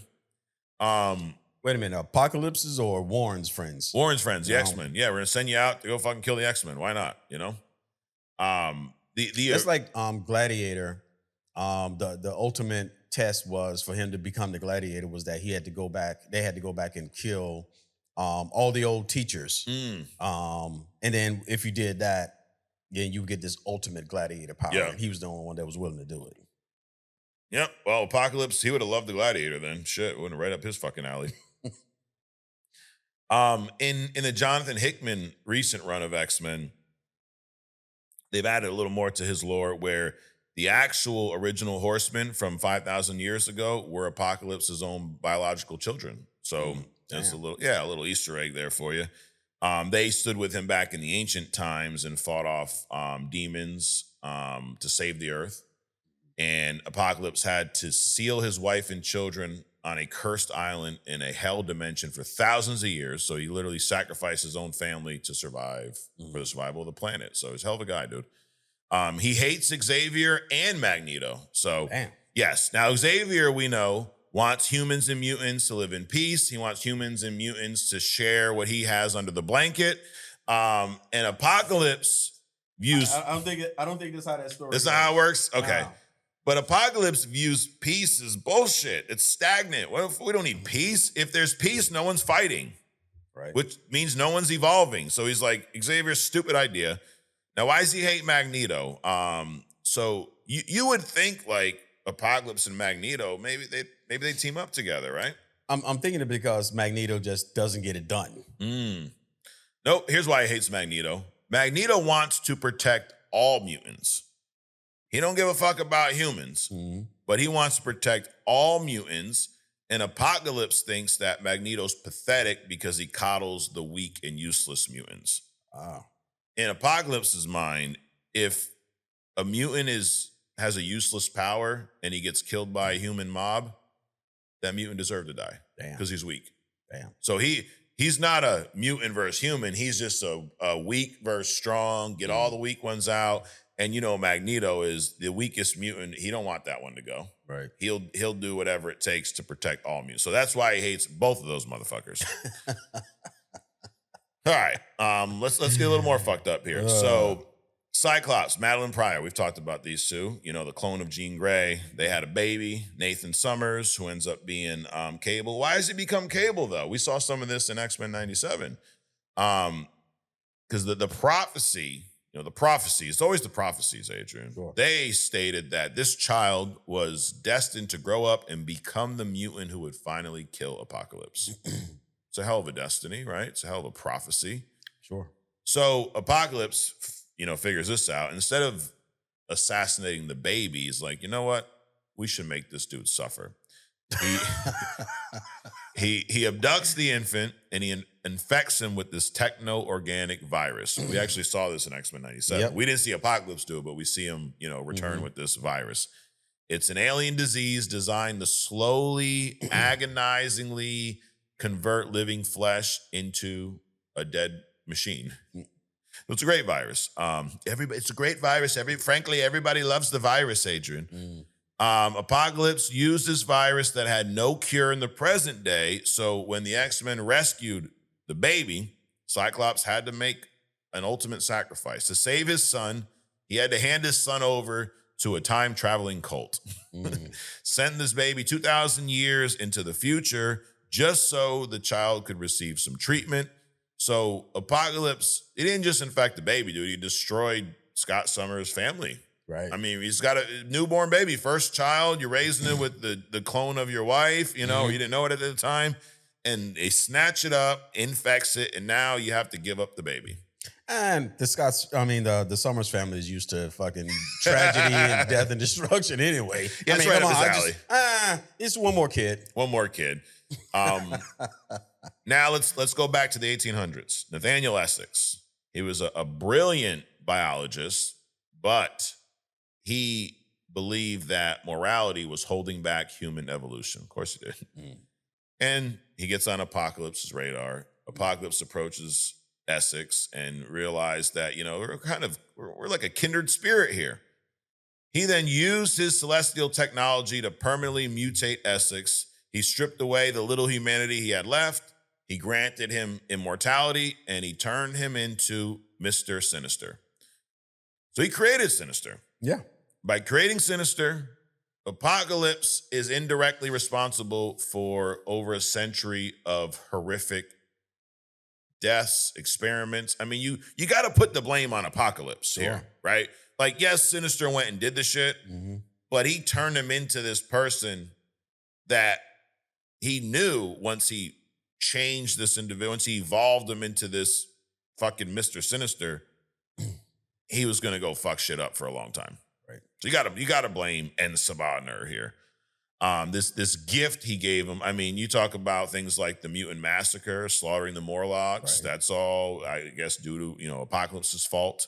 He performed thousands of illegal human experiments, secret breeding programs. I mean, he literally handed a sociopath already the fucking tools to be 10 times worse, to run and made him immortal at that.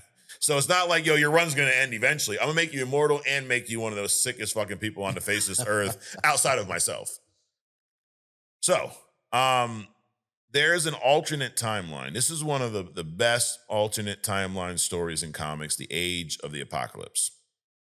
So in this timeline, Legion, Xavier's son, goes back in time to kill Magneto. He figures like all these issues with the mutants, with the X-Men, if we were to get rid of Magneto, fix everything. It's kind of like when Rhodey said in, Endgame, why don't we just go back in time, find baby Thanos and, right? Get rid of baby Thanos. Right. So the idea was, let's go kill Magneto. Same thing with the Terminators. The machines. Let's get rid of John Connor. Let's get rid of John Connor. And the machines would rule everything. And none of this shit worked out for any of them. Yeah, so let's go, AI. You want to fucking go? You see what happens? Yeah, the movies are a warning, but who wins in the end every fucking time? Us, okay? So you want to fight, Gemini? I'll whoop your motherfucking ass. Actually, no, just leave me alone. Keep that to yourself. Yeah, no. Fucking computer starts zapping me and shit. Fucking steer your car into a tree. Motherfucking Gemini. So anyways, what that did, when Legion went back in time, they fucked it up. Of course Legion fucked it up, right? And they killed Xavier instead of Magneto. So what happened here when that happened was Apocalypse took over because there was no Xavier, there was no X-Men in the the version that we're used to. So he conquers North America. When he does that, he then rounds up billions of non-mutant humans and he basically slaughtered them, put them in slaughterhouses, concentration camps, executed them. But he didn't even treat his own species that well. He implemented brutal fighting pits. If a mutant was born with a passive, defensive, or weak power, they were just executed. Damn. Only the absolute most violent and destructive mutants were permitted to live and serve in his armies. So this whole survival of the fittest thing was on fucking steroids in this Age of Apocalypse. He built a citadel on the bones of his enemies. He turned the U.S. into this fucking wasteland, really just dedicated to this bloody pursuit of the survival of the fittest. The Age of Apocalypse are some really cool comics. Magneto then puts together this kind of ragtag group of X-Men, and he's leading the X-Men in this, but it is a dystopian wasteland that Apocalypse is ruling over and just living his best life, dude. So, what do you think about Apocalypse, Adrian? So, this is why comics are and have been rated R. Yes. For shit like this. And it's crazy that, the minds that can create. I always talk about how, your mind has all these different layers in it. And education really is the only thing. Actually, I've never said these words before, but I'm saying them now. They don't know that. You should have just. Adrian has said this every day to me since I met him. Go ahead. Sure. I continue to amaze myself. Anyway, it amazes me the minds that can create all of this stuff. I mean, we talk about the microverse and the micronauts and the Pym Particles, and and then you talk about the Celestials who can grow to planet size, right? And these demigods who, if they put their physical form up next to the planet, the fucking thumb is as I ring on my point finger, that thumb is big as a continent and things like that. So. But then you had that same kind of mind can create a character that's as evil as this fucking guy, right? Or Beast, as or Sinister, or it's like Hitler. Who? Yeah, if these are real people, you'd be like Hitler. Who is that? I mean, this cat would be nothing compared to these dudes. I mean, it's insane. I don't say it's not awesome what he does, but that level of creativity is awesome. And it's also a shame that with a character this awesome, we got that piece of shit on screen. Right. Like nothing about him felt like Apocalypse. Oh. Not at all. Even the Apocalypse that we knew, we didn't know this stuff then. Right. But even that apocalypse was nothing compared to what was being portrayed. Yeah. Like, dude, this character can be Thanos, Doom level. Like, this character can carry a 10-year phase of movies. Yeah. Here's the perfect script. You introduce both these motherfuckers in the X-Men movies. Sinister and Apocalypse. Drop Sinister in first, because first of all, not everyone's going to know the backstory. Have him fucking causing a stir, causing issues, being Sinister, and then eventually reveal that it was Apocalypse all along, behind the scenes. Have him fucking snatching up X-Men and creating his Horsemen, and to that level. Dude, what he did to Angel? Holy shit, bro. Yeah.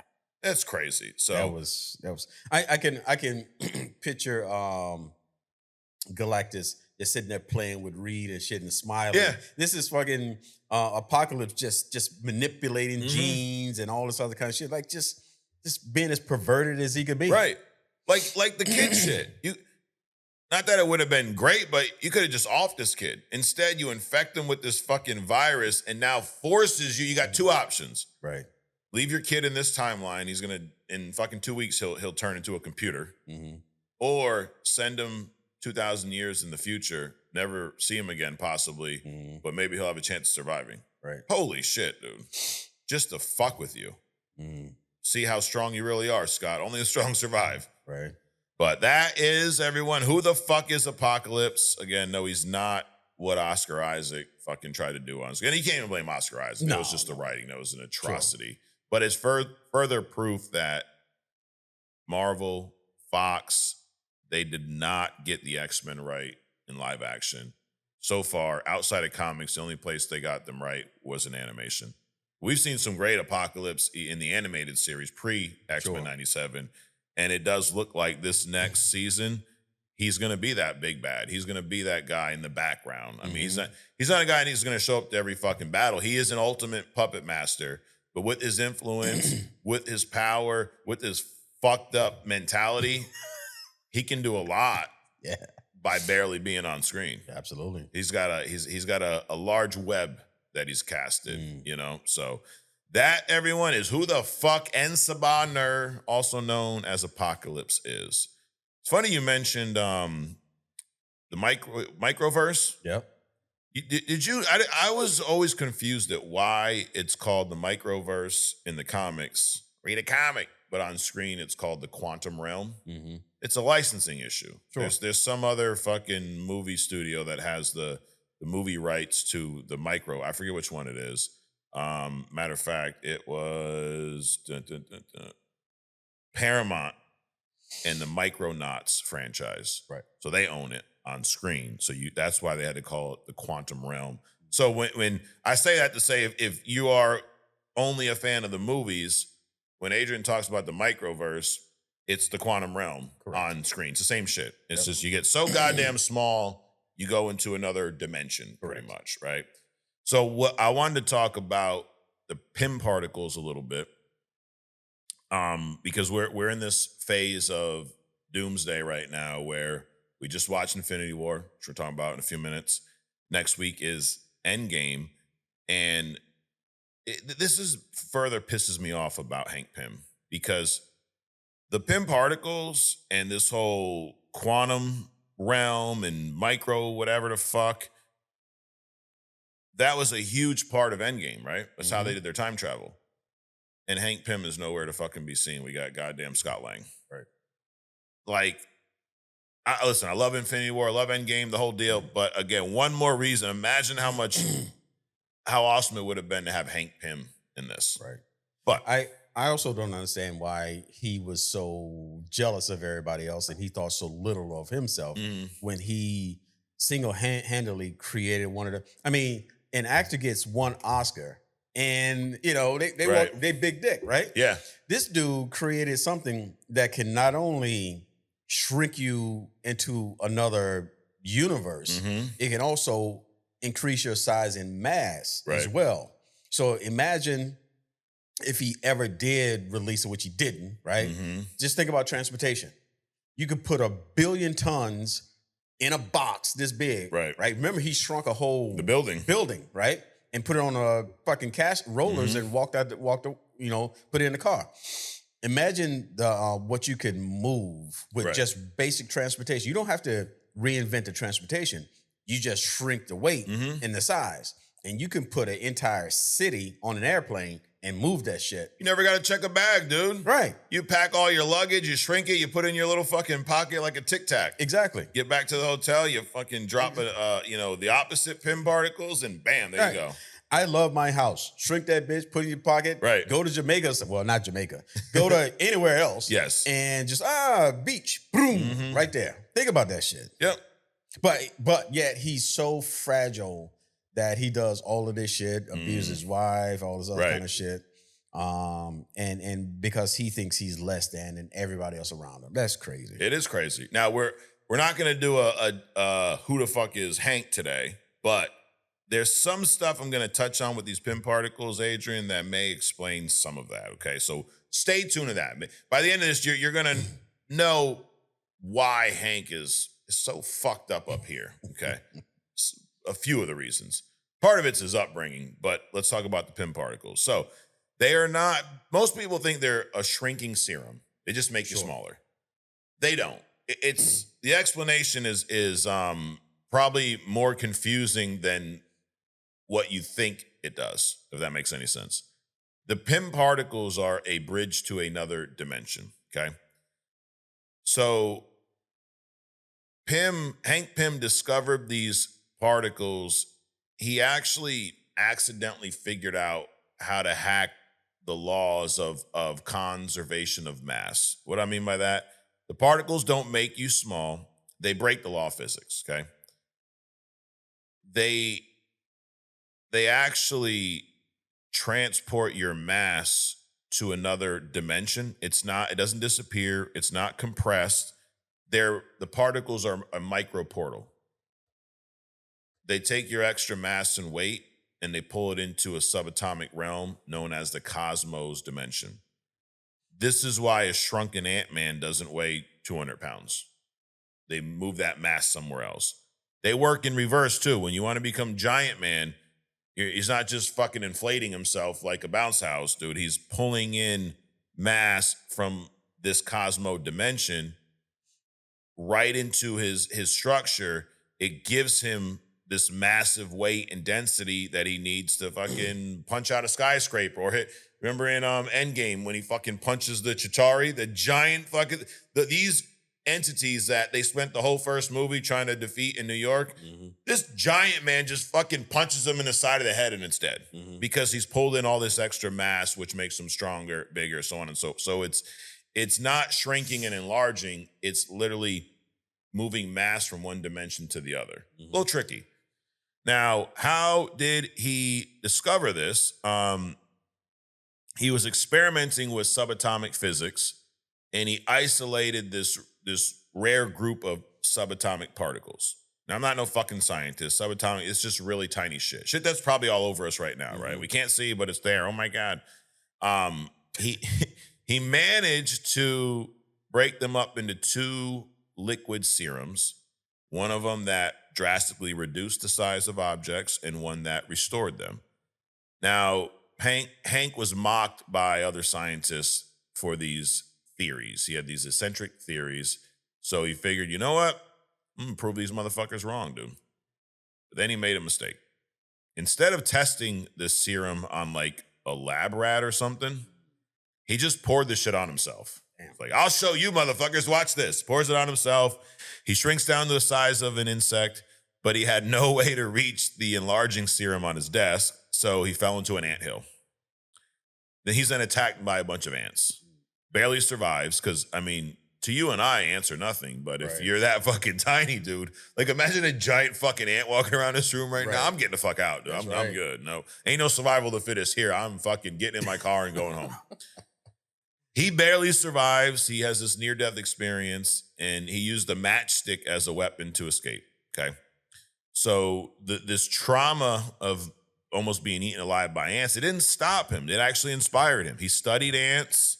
He studied their pheromones, their communication waves. And then he ends up building this cybernetic helmet that allows him to control these insects that almost killed him. Okay.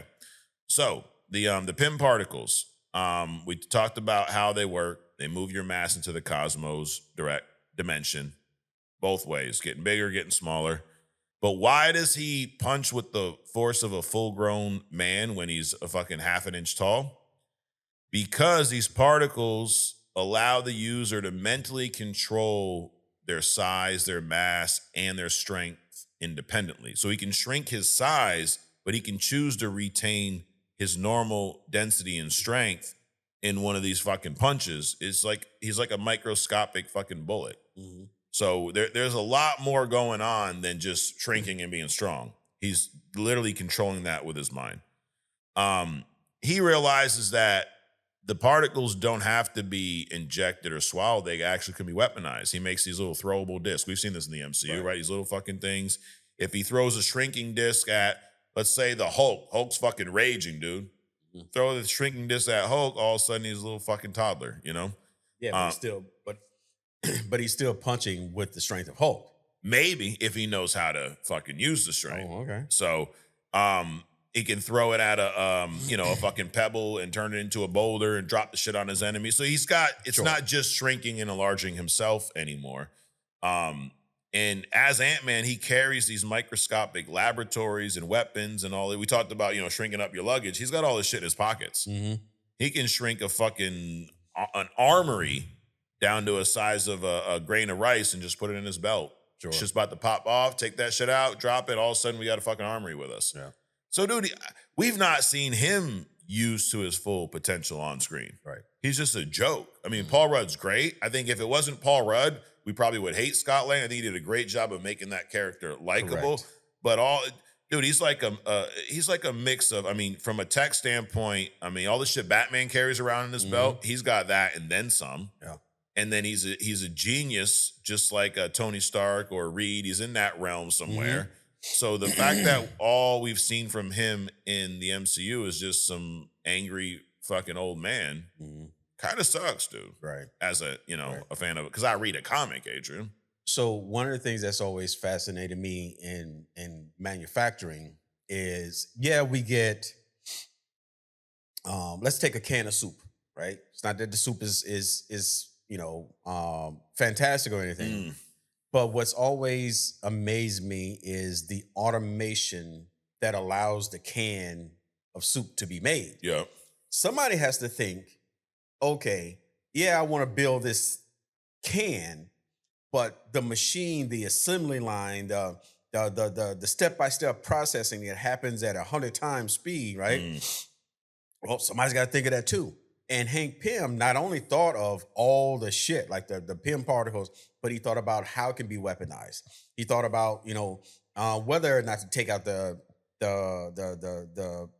strength ratio and all that kind of bullshit. Right. So he not only thought about the can of soup, but also the assembly line to make all that shit happen. So that put him far and above, because Reed, he'll think about like a zero negative gun or fucking whatever. Mm-hmm.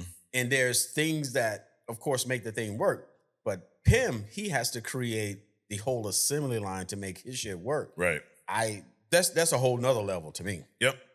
Absolutely. So, and unfortunately, we miss out on a lot of that. Oh, yep. Now, you asked something earlier, like basically, if he could do all this shit, why is he so insecure? Why is he so part of it is the upbringing, his origin. We're not going to get into that today because I'm going to save Hank Pym for who the fuck is down the road. Let me guess. The very shit that made him what he was is also fucking him. There you go. So. Damn. Yep. The human brain, believe it or not, is not meant to constantly shift its mass to another dimension. Believe that? Is that crazy? I don't know. So the more exposure to these Pym particles, the more fucking toxic it's going to be to you. Every time Hank changes size, the particles cause severe chemical imbalances in his brain. This is that, I guess, the tragic explanation of his mental instability. The particles caused him to be bipolar. He's bipolar disorder, fucking, diagnosed. The particles cause that.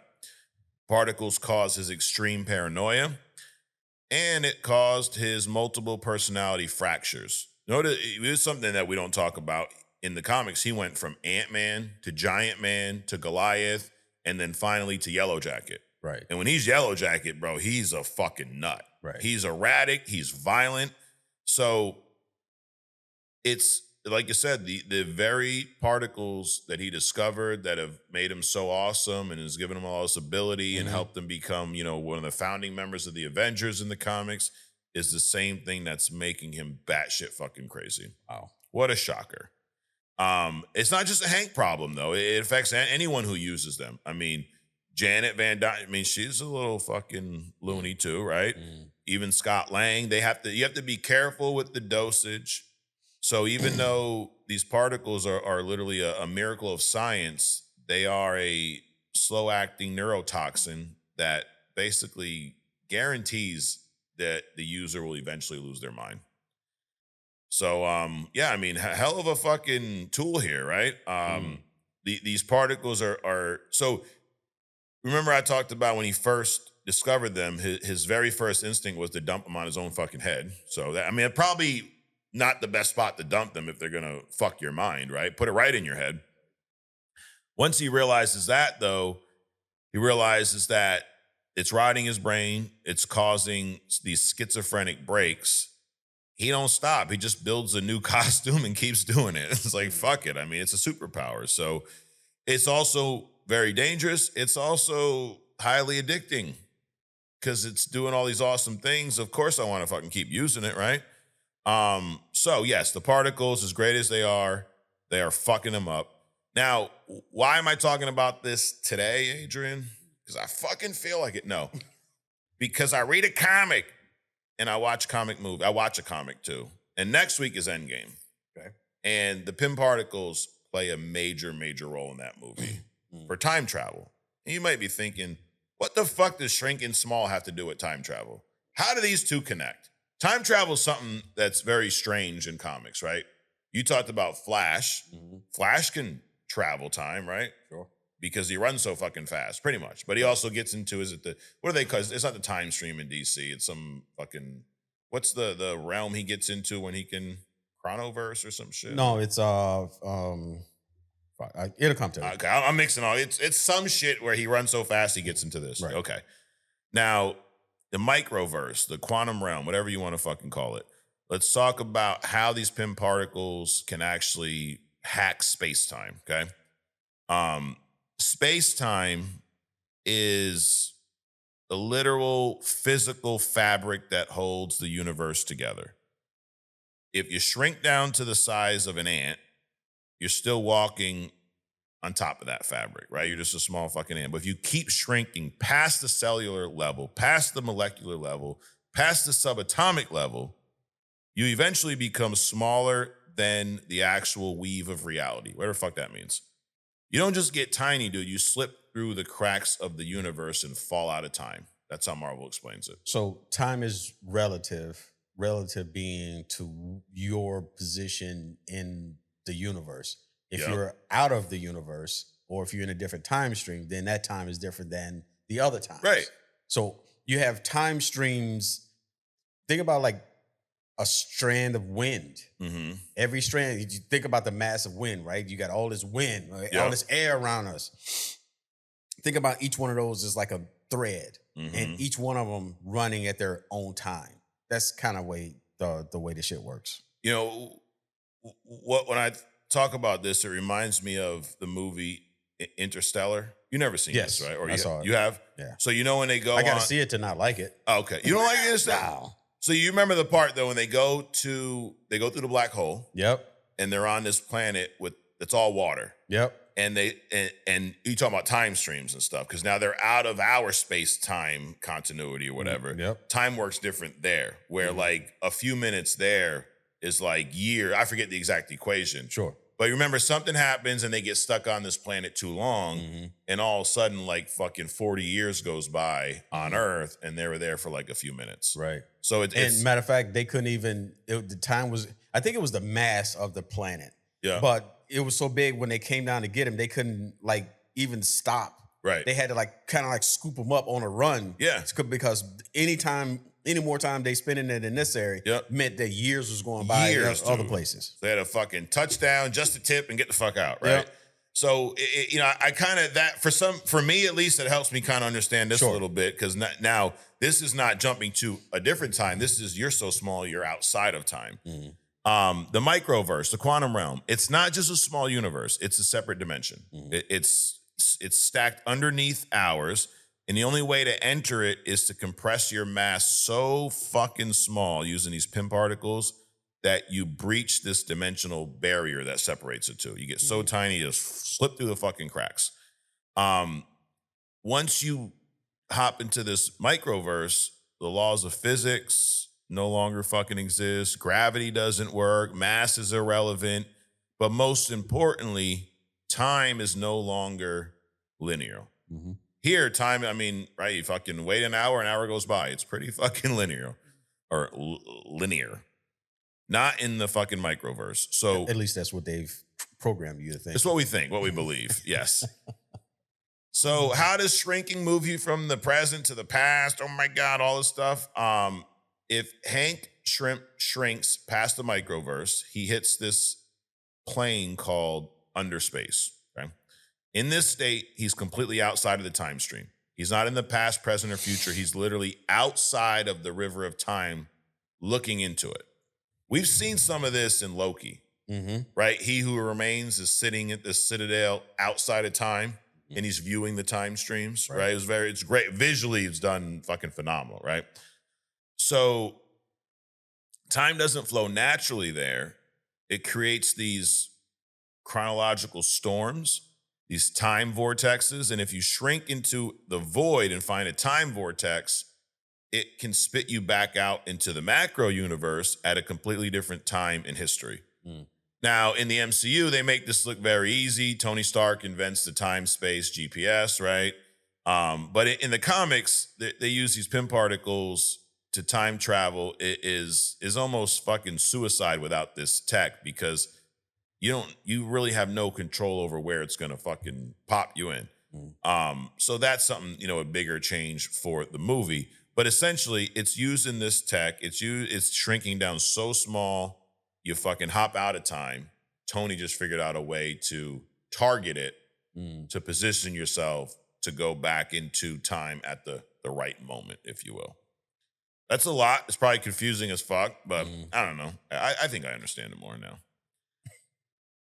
Let's talk about Kang. Kang is the master of this void. So this whole time stream, while the Avengers use these Pym particles as a shortcut, Kang uses this time void as his fucking personal highway. He's got this shit figured out, dude. Right. He don't just travel through time. He's built the whole empire outside of it. He's got a citadel. He's got Chronopolis. It exists in this realm completely separate from linear time. So he operates on a very similar dimension as the microverse, but he's outside of time. So, and in the modern runs, Kang actually recognized how terrifying the potential of these Pym particles are.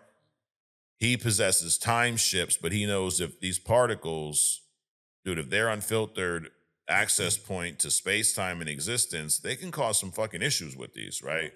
And they're also mentally unstable, and you have a mentally unstable biochemist behind this whole thing. So it's really a fucking recipe for disaster, dude. So that is how they work. Now, again, we see a different version of this on screen, but essentially what happens, or what's going to happen in next week's movie, is these motherfuckers are going to shrink so goddamn small, they can fucking fuck around the time stream, but because they got the genius of Tony Stark there, they can target their time travel. So in a nutshell, that's how the motherfucking Pym particles work, how they were discovered, and why Hank Pym, dude, is one of the missing pieces. Now, do you think maybe it's because of how fucked up his story is that they didn't want to really, really put him on screen? Like, we're not gonna see a Marvel movie where one of the Avengers is beating his wife. We're not gonna see that. Now. I mean, but you could show so many other aspects of his, undesirable personality. Yeah, Right. pretty much anything. I mean, you could show him raving, like almost like they portray. Now, if he was black, they would show it. Right. I remember. No, just kill him off. They wouldn't show it. They just kill him. No. What's his name? The guy who fucked up the squirrel in what's the movie? He was black. He was like raving, the High Evolutionary. Oh, they showed him going fucking stark raving mad, right? Yes. So they didn't have a problem with that, and they changed him to black before they did. Exactly. They race swapped him. So there is a way to show madness, but he's not a hero. I think that's. I mean, I know but I think partly is, do they want to show a hero in that light? If he was black, they would. Of course they would. I mean, they're having a hard time bringing T'Challa back. Come on, dog. So, I forgot what the point I was going to make now. Anyway, to be continued. To be continued. But I think that's part of it is they would really have to tone down his story to bring this character to screen. And it's almost like instead of doing that, just fucking slide in Scott Lang instead. Anyways, but so next week when we're watching Endgame, that's how that shit fucking works. All right. Infinity War. Dude, I am an Infinity War glazer, Adrian. This movie was it was a game-changing movie. Nothing like this had been done prior to. This is a movie that also gives me a lot of faith in the Russo brothers and Marvel and what's going to happen with Doomsday. I look at this movie to me, or Doomsday, it is supposed to be this phase's Infinity War, I feel like. Because we got 2 Avengers movies on the horizon, right? You got Doomsday, you got Secret Wars. And all this multiverse story that's happening is leading to Doomsday.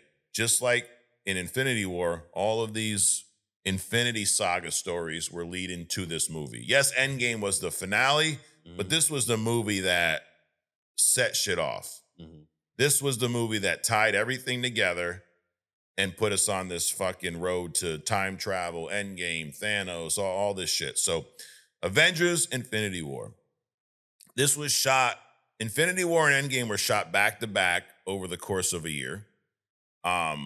That must have been a fucking hectic ass schedule. I mean, all these A-list actors, sometimes they were shooting scenes for both movies in the same week.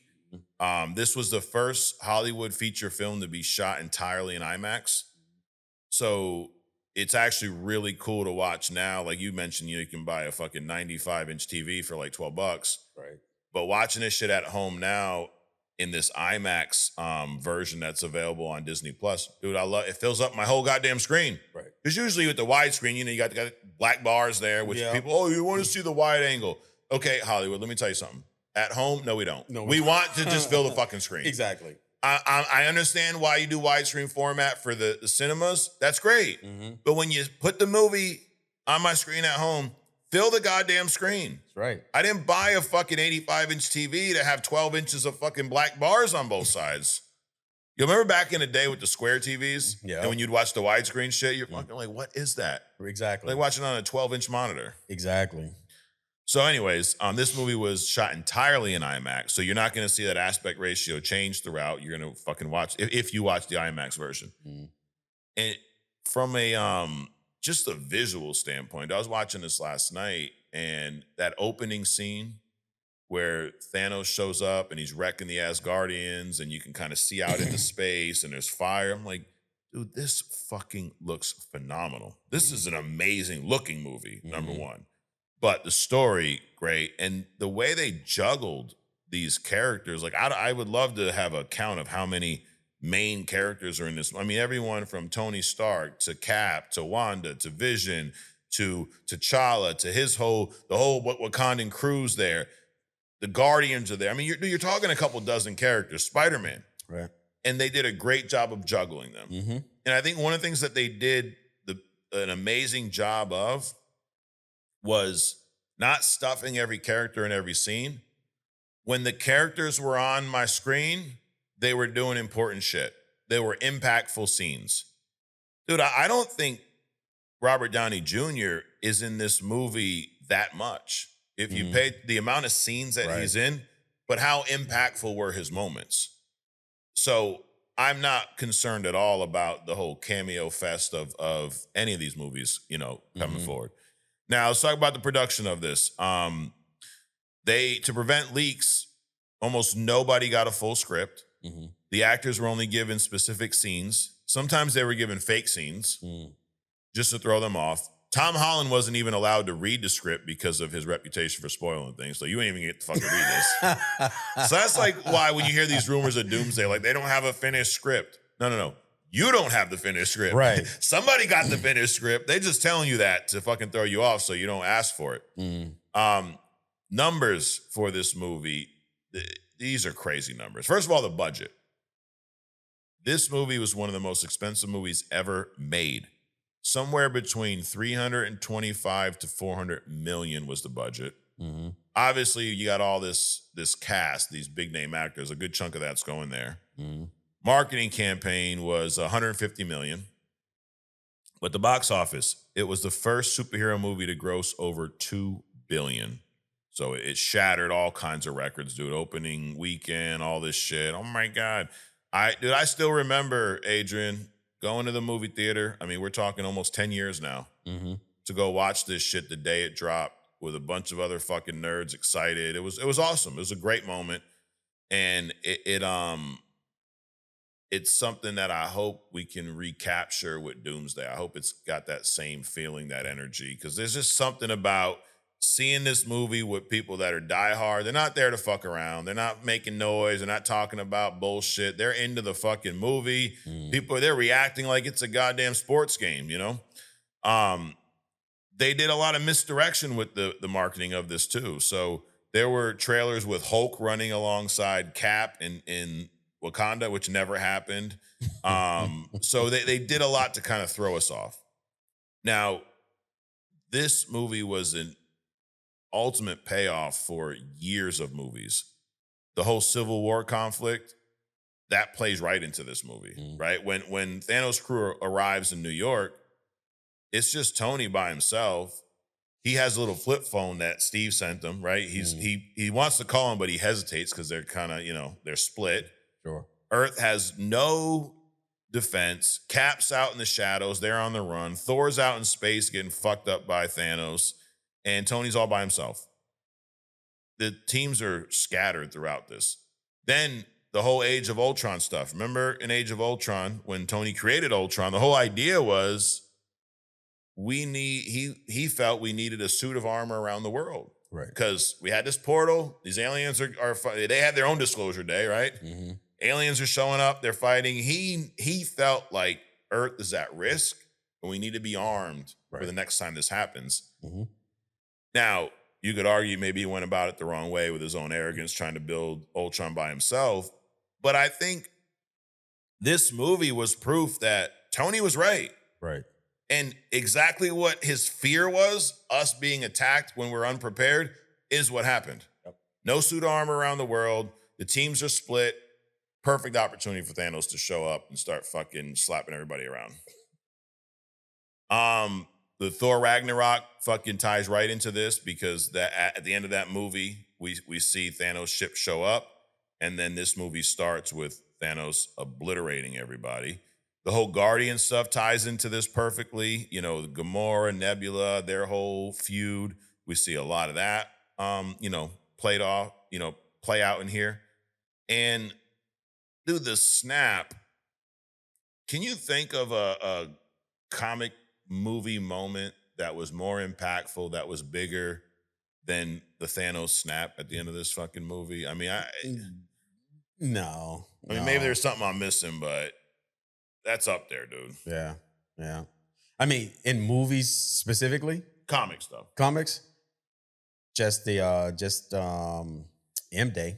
Endgame, right, yeah, like the fucking, which is also a snap, but this one, and the fact that they ended the movie on that. No, I mean, when Wanda said there would be no more mutants. Yeah. But that was only in the comics. Right. Yeah. Well, yeah. But from a movie, I mean, this was nothing. That was big, dude. Yeah. And the movie was like, for me, a roller coaster ride from the beginning to the end. This thing starts on a high, intense moment, and I feel like it never slows down. So again, one of my favorite movies, one of my favorite comic movies. I still say it's the best Marvel, it's the best MCU movie, in my opinion. And I love the ending because it's a great cliffhanger. I would assume I was too young to go to the theaters to see Empire Strikes Back, but I think that is probably the closest thing to an Empire Strikes Back that I got to experience, where the bad guys win.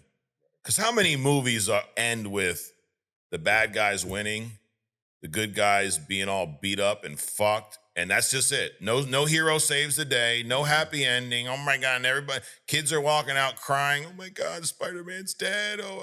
Like, dude, this was a traumatic fucking movie for some people. It was a big deal. I wanted to spend a few minutes to talk about Thanos, how he was introduced, and why most people are wrong about Dr. Doom, okay? You know I love to talk about that because people are wrong, you know? It's just what they do. People say things like this. They say that Thanos had so much build, that's why he was so great. Doom has no build, so it's going to be stupid. It's rushed. It's all this stupid stuff. You know I like to fuck people up with the facts, right? I got some facts here. So, Thanos. Do you know, Adrian, how many appearances Thanos made prior to Infinity War in the MCU? If you had to guess. 4. 3. Close.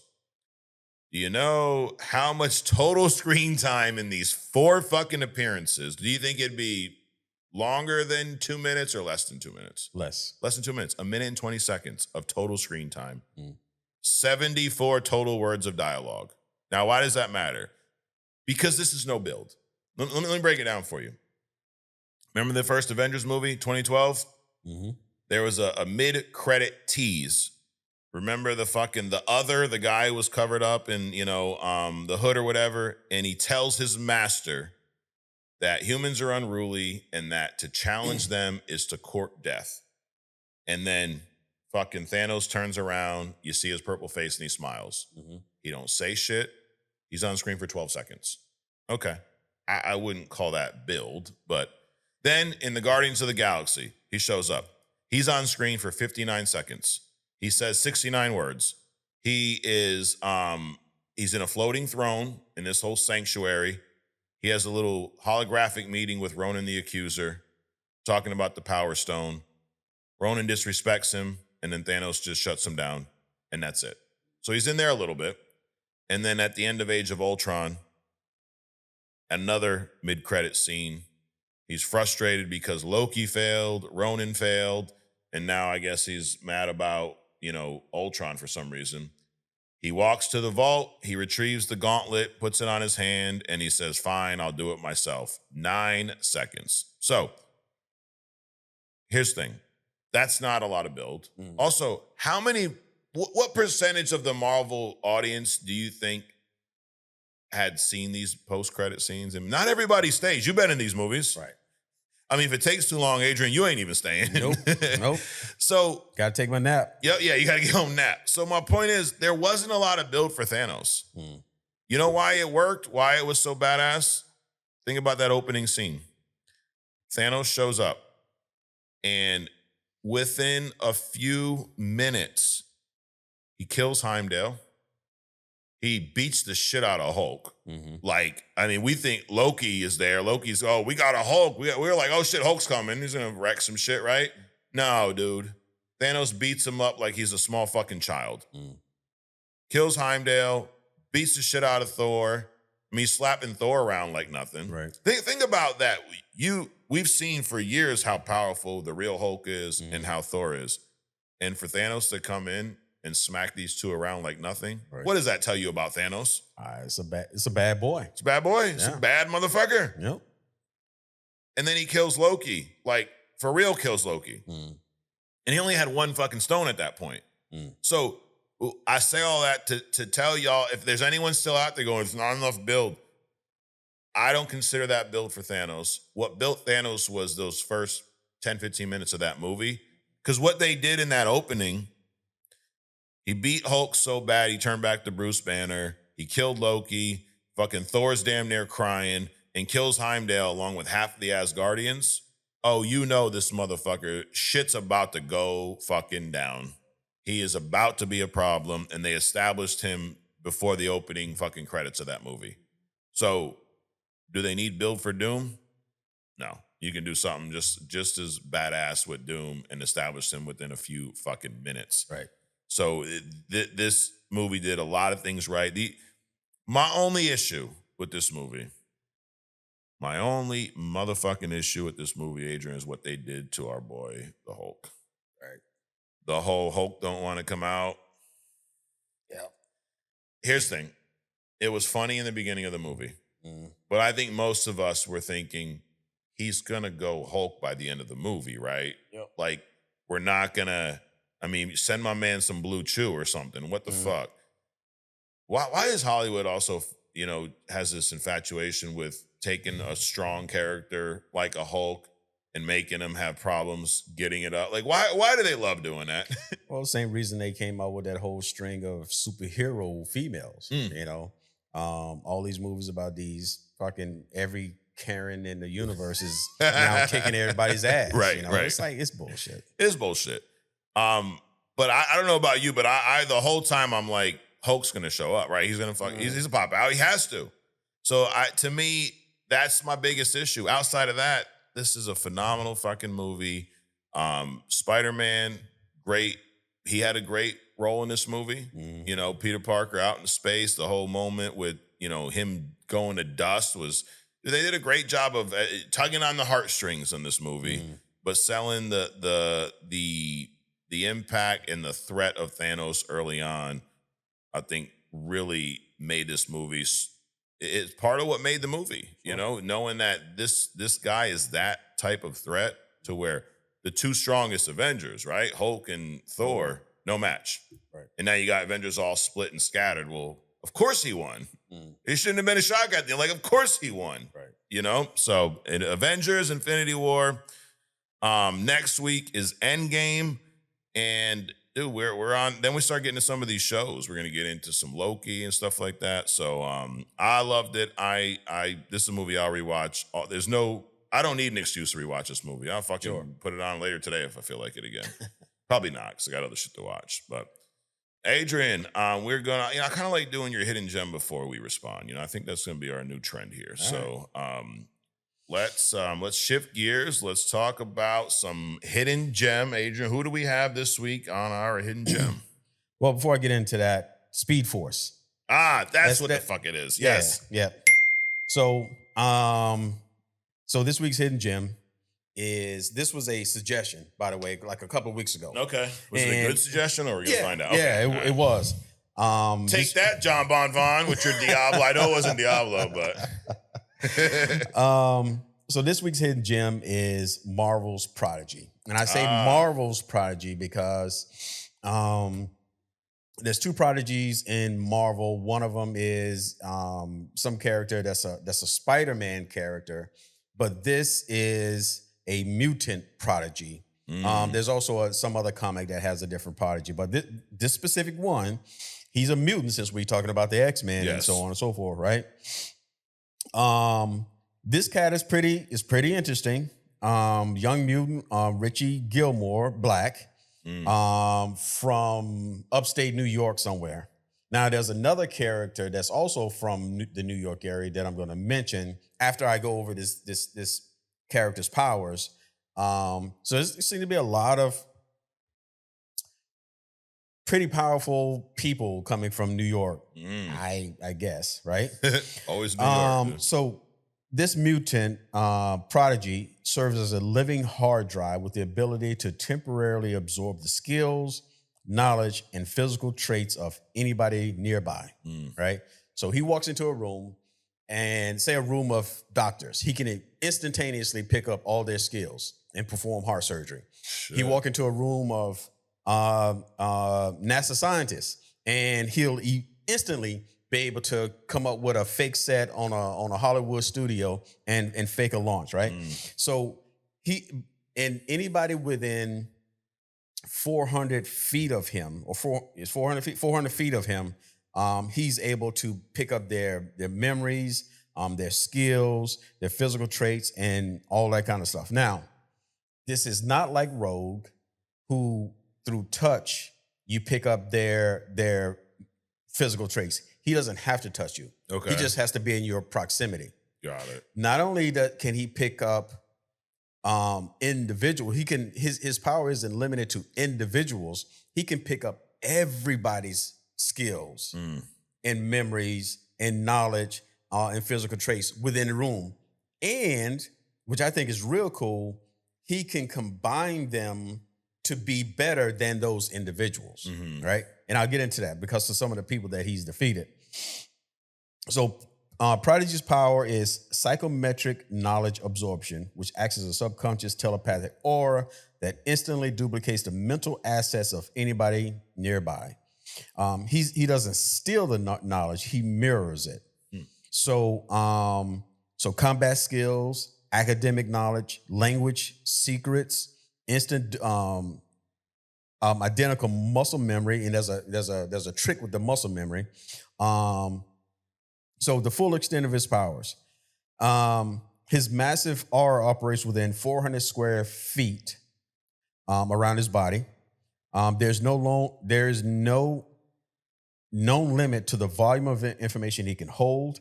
He can simultaneously absorb knowledge from an entire crowded room of experts, instantly blending their collective genius.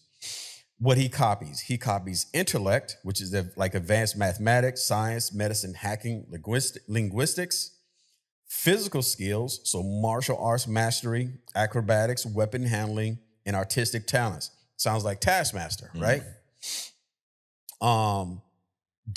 Even secrets, deep secrets, passwords, personal memories, tactical fears, and private motivations. What he cannot copy, he cannot replicate the physical mutations or superpowers. So if he stands next to Cyclops, he's not going to get the optic blast, right? Right. He's not going to, if he stands next to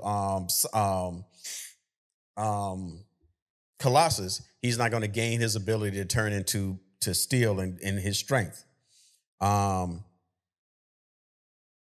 How his powers are used, passive mirroring. The power is completely automatic. The moment an expert walks into his radius, he instantly possesses that exact skill level. You know, like I said, if a surgeon walks into a room, he can immediately perform complex neurosurgery with identical precision and muscle memory. The multi-skill synthesis. His true combat and strategic utility comes from combining different minds. He can stand between a tech billionaire, a Navy SEAL, and a sorcerer to create an entirely new hybrid discipline. He uses this synthesis to invent technology that bypasses decades of normal human research.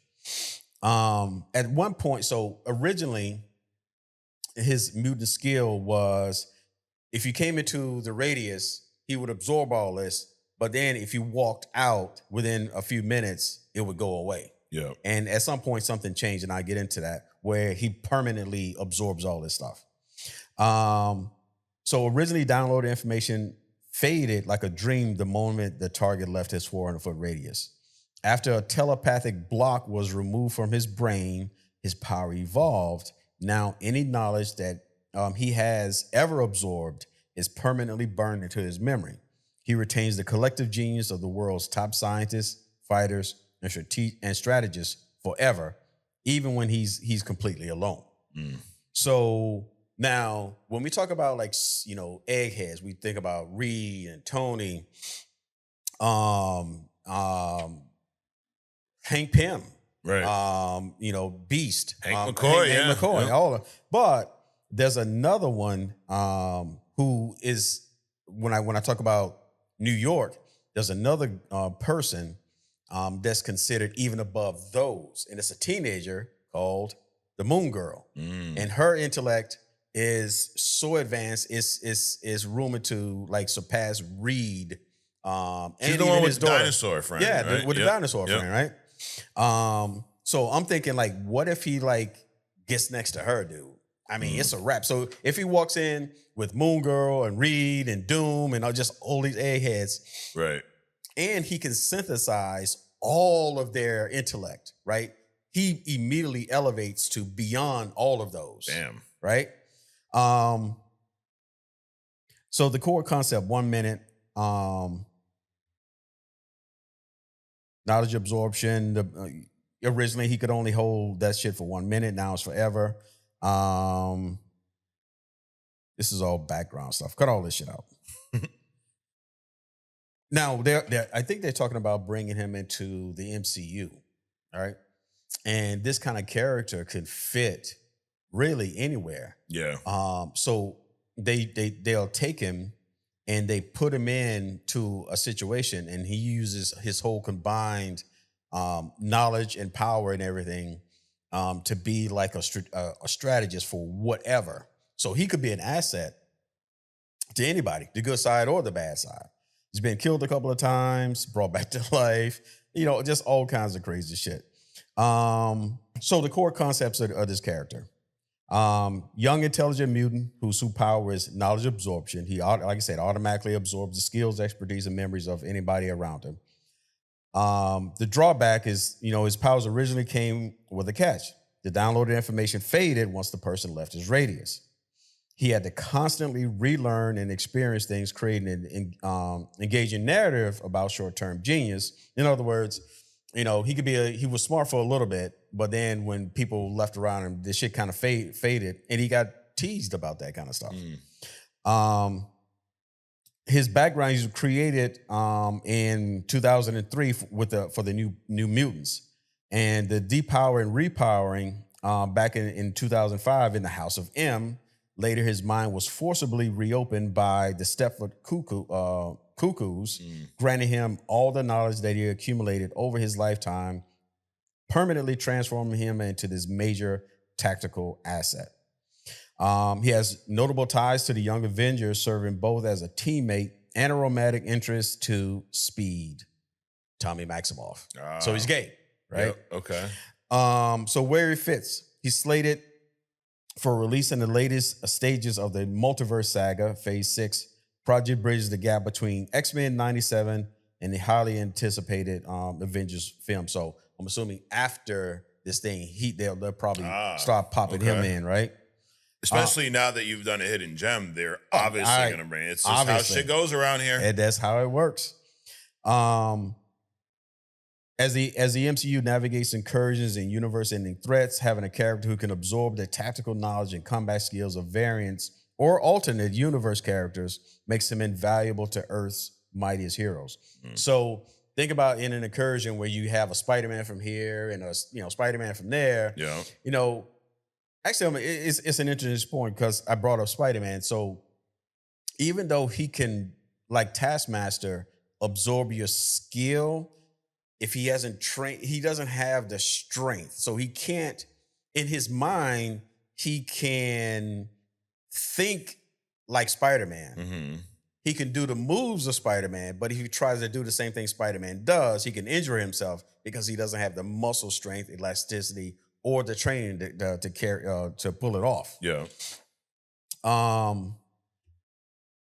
As the Marvel Universe actively weaves mutants into its core live-action continuity, Prodigy provides a grounded, street-level view of what's meant to be a mutant in the MCU.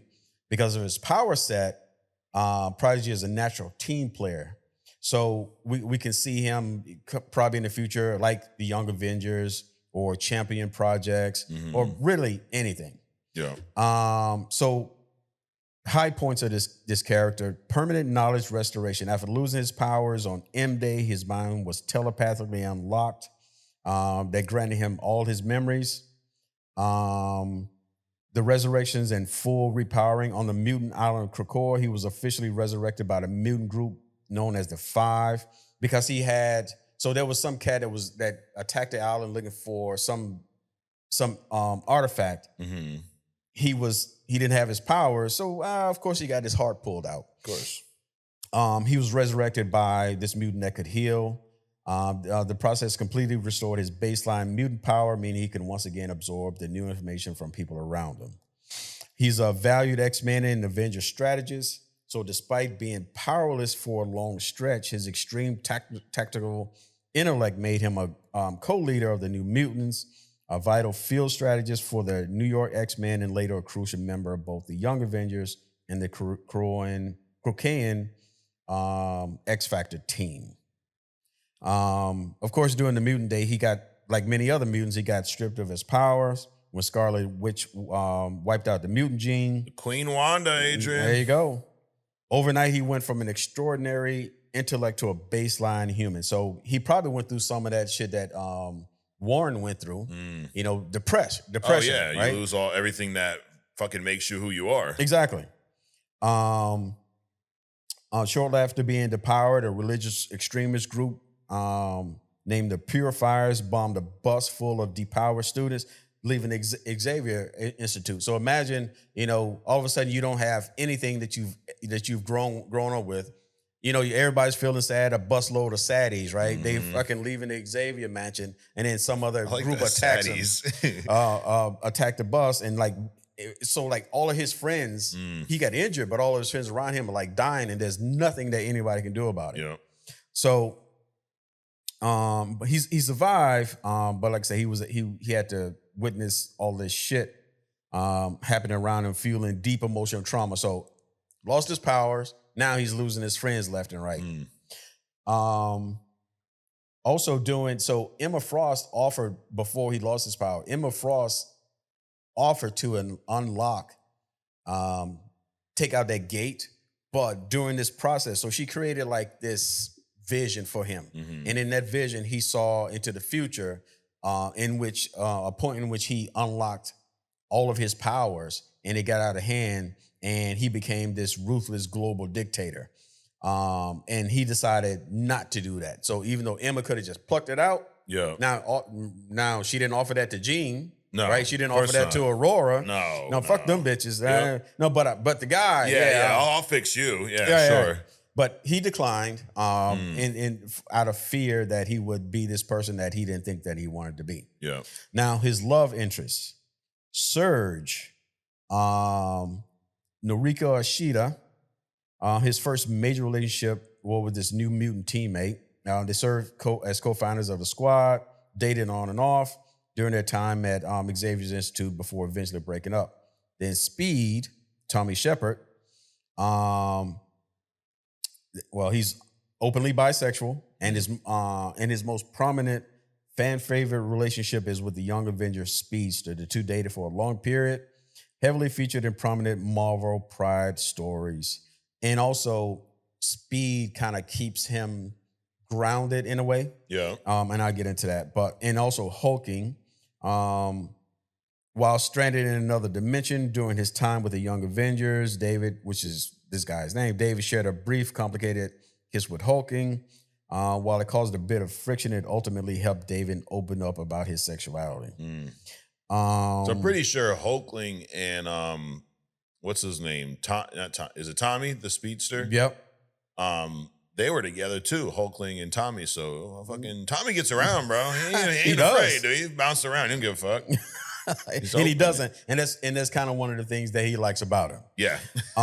So the absolute peak display of Prodigy's power usually happens when he's acting as a living composite hero. Because his mind combines the peak intelligence, combat prowess, and tactical awareness of everyone he's ever been near, his greatest moments showcase him effortlessly blending these abilities to outsmart cosmic threats, master combats, and pulling off insane tech feats. So defeating Wolverine in hand-to-hand combat. So it's like, wow, that's like Squirrel Girl, beating Galactus. Right. During a training exercise, David stood toe-to-toe with Wolverine, one of the most lethal and experienced fighters on Earth, and actively got his upper hand because he was around Wolverine, so he's absorbing all of his shit, Psylocke, and Kitty Pryde. So he was able to use their combined skills, powers, and so on and so forth to defeat him. Yeah. The Stefford Cuckoo's mind unlock. When they telepathically shattered the self-imposed mental block, he instantaneously became a permanent super genius. Now, that's because he's absorbed all the powers from everybody around him thus far. But like I said, imagine if he got into a room with Reed and Doom and Moon Girl and all these other people, right? Yo, imagine if he showed up to the council of Reeds. Yo. that would be something. Yes. Outthinking multiversal threats. When the young Avengers faced Mother, a terrifying parasitic interdimensional entity, David's intellect was the key to victory. Constructing Krakoa's utopia infrastructure. When the X-Men founded their mutant nation on the living island of Krakoa, David became the backbone of their systematic operation. He used his absorbed knowledge to safely build clean water systems, engineer advanced architecture, and act as a lead investigator for the X Factor. Now, here's the physical strengths. While he instantly copies the target's physical skills, his body does not physically transform to match theirs. So muscle fatigue. If he absorbs the martial arts skill of Wolverine or the acrobatics of Spider-Man, his brain knows exactly how to execute a flawless, high-impact flip or strike. However, if he hasn't trained his own muscles to withstand the level of force, attempting to move can result in torn ligaments, broken bones, or severe exhaustion. Also, the equipment gap.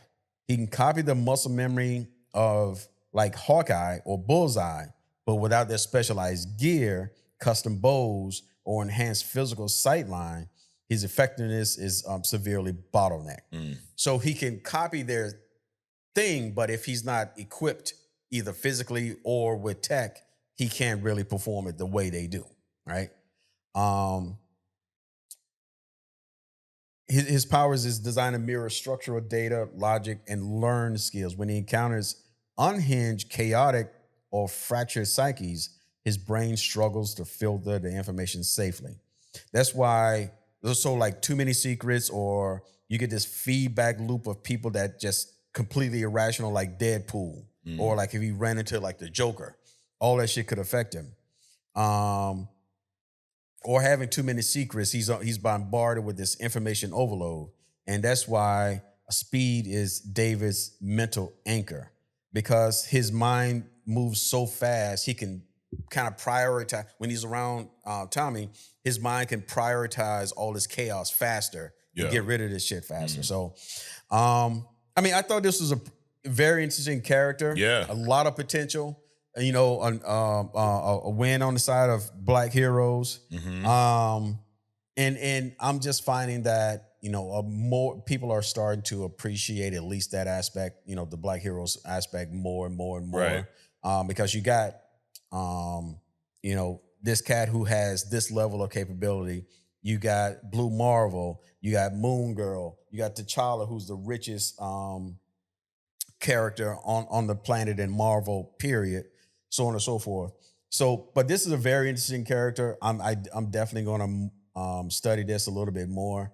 And, you know, and these people have been around, and that's kind of the whole point of the Hidden Gem, to bring out people that people have never heard of. Right. And your shit is like, well, yeah, we've heard them, but we really haven't heard them. Yeah, but you don't know the truth. Yeah, no, it's a great contrast. So I'm going to look more into this guy, and I'm also going to see if there's anything that they actually are going to push him into, like movies and shows or more comics later on after this run of, you know, the Doomsday shit. Yeah. So anyway, Marvel's Prodigy. That's not his name, Marvel's Prodigy. His name is just Prodigy. But it's the Marvel cut. Yes. And that drives a point home that we've made a long time ago. Instead of taking, I don't know, fucking Bruce Banner and making him black, there's plenty of black characters in the comics. Just, if you're feeling like, and I get the inclusivity. I understand the world we live in. If you're making a movie and you feel, dude, there's no black characters in here, We probably should have one because we want to appeal to all audiences. I get it. I get where it comes from. But instead of going, make Tony Stark a black guy, just add Prodigy, add Sam Wilson. There's plenty of other characters. There's plenty of characters of every demographic in the comics. Mm-hmm. You don't need to change existing ones. Right. Just fucking listen to Adrian's Hidden Gem and find one. Yeah. Or do some goddamn research yourself. They're there, you know? I mean, Blue Marvel, which is essentially a smarter Superman, right? Yeah. You got that cat.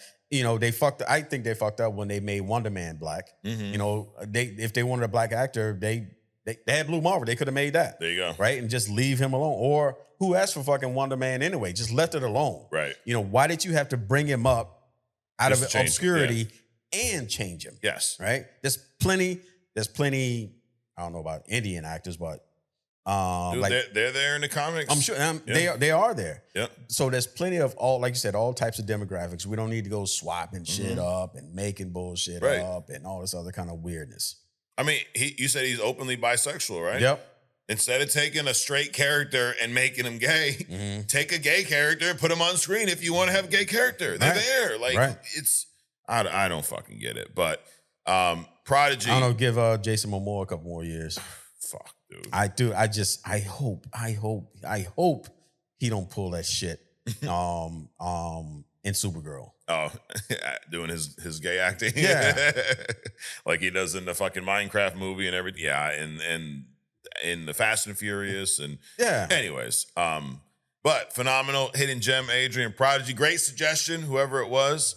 Speaking of suggestions, we're gonna read some comments. We're gonna respond and fucking take this thing home, as they say. So let's see. We got some Spotify. Shout out to everybody watching us on Spotify. We got C says, "AWOD fellas, not Mike with the blue ball" on my comments. Can't believe the disrespect Fox did for X-Men's reputation. I know it really is disrespectful, but thankfully, Granddaddy Feige is gonna right that ship. Well, I fucking hope so. Double G says a Supergirl movie won't be a flop, but it has a tough battle to fight with these movies coming out around the same time. Hopefully it does well. Double G, it's going to be a fucking flop. I promise you. You save this comment, though. I don't want it to be a flop, dude. I want the DCU to succeed because we've talked about this plenty of times here. If there's no DCU, there's no competition for the MCU. Right. And even if they're not going to be, neck and neck, having another successful cinematic universe based in comics is a good thing for Marvel because then you got to stay on your game even more. Absolutely. Dude, those of you that are wrestling fans, everyone always says the best era was the Attitude Era. You know what was happening then, dude? There were two wrestling promotions that were neck and neck at the same time. Once WWE fucking killed everybody off, there was somewhat of a drop in quality because they had no competitors. So but that being said, it's going to, there's no way it's not going to flop, dude. And I guess, mate, what's your definition of flop? I guarantee you it's going to be down in those fucking numbers like the Marvels. It's going to be a shitty box office. I could just tell by how no one's fucking interested in it and how shitty the marketing has been. But what do I know? I just fucking work here, This guy with a long name of, I'm not even going to fucking attempt to read, 31, blah, blah, blah. Saying, well, good for you. You made your money after calling it scripted doesn't make the take any better. It isn't WWE. Skill gaps are real. I'm literally a higher belt grappler than Gina. Yeah, okay, dude. And I trained with Ronda. And if I trained with Ronda, the same thing would happen to me too. Still love the podcast, but stick to comics when it comes to MMA. Here's the deal. And this is why I'm the worst marketer for the podcast. I'm going to stick to talking about whatever the fuck I want to talk about. I'll fucking come here next week and talk about fucking Barbies if I want. Because I don't give a fuck. I'm not saying there's not a skill gap between people. I can watch people fight and I can tell if it's fucking scripted or not. I'm not delusional. Every fucking wannabe MMA guy's coming out at me. Really? I trained and bitch, you don't know what I've done. I've trained too. I used to wrestle and box, so fuck you. I'm not throwing that out here. But I'm a higher belt grappler. Grapple these nuts, bitch. How about that? Fucking grapple these fucking smooth nuts over here. The fuck out of here. I'm a grappler. Yeah, sure you are. You and everybody else. You're 40 years old MMA dreams and shit. I'm going to make it. No, you're not. Knock it off. Give it up, dude. Now you're beating your son up because you were you didn't make it. Right. Yeah, I'm a higher grappler than Gina. You're higher, all right, on fucking crack. Bryson, someone who's not on crack. My man Bryson, another week, another motherfucking banger. You see, Mr. Long Name talking shit? That's how you're supposed to address us here on the podcast. Fuck. First off, you went easy on that dumbass TikTok. He knows the deal. Fuck that guy and fuck his dumbass opinion. Yes, it was the guy last week. And second, a great who the fuck is in Hidden Gem. Thank you. And I have a Hidden Gem recommendation. Oh, he had Prodigy too. Well, fuck. Dude, you like saw into the future, Adrian. Or Bryson. Oh, Bryson. Prodigy. You just did him. Yep. So let's see. We got JC1. I've seen Catman in the animated Justice League. Weird character. Big man in the cat suit. Oh, he's fucking weird, all right. Yeah. John Jones says, I love Tom Hardy as an actor. I could care less on how he acts on set. Hell, him being Venom was the only good thing about those shitty movies. You know what, dude? I don't think him being Venom was good. I think Venom was good, like that. The Venom part of the character. Tom Hardy, or Eddie Brock's Tom Hardy was a bullshit character, and the movies sucked. But I do kind of care how they act on set, to an extent. Right. Granted, I'm not in the movies, but to leave a fucking girl, Charlize Theron, amazing actress, who's sitting in fucking makeup for 3 hours waiting for your bitch ass to show up. That's some bullshit. I mean, that's some bullshit. Show up 3 hours late. So we don't care how they act off the set. Apparently somebody cared about how Bill Cosby acted off set. Exactly. Apparently somebody cared about how Diddy and fucking there you go. What's his face acted, all offset. People care. I mean, you might not care. Right. But somebody cares enough to they cared about how my man's Jonathan Majors. Jonathan Majors. I mean, people care. Yep. So even Ezra Miller, as much as he got a pass during the film, he ain't been in shit since The Flash. No. So it was kind of like we probably had too much invested in this movie. We got to put it out. But that'd be the last motherfucking time you're running your little fucking flamboyant ass in this movie. The fuck out of here. So yeah, I mean, dude, I'm not you can care, but I do to an extent. And it sounds like Tom Hardy is an asshole on set sometimes. Right. So anyways. I mean, why can't you just be you don't have to be you don't have to be in lockstep with the character that you're acting. Why do you have to be just anything at all off the set? Right.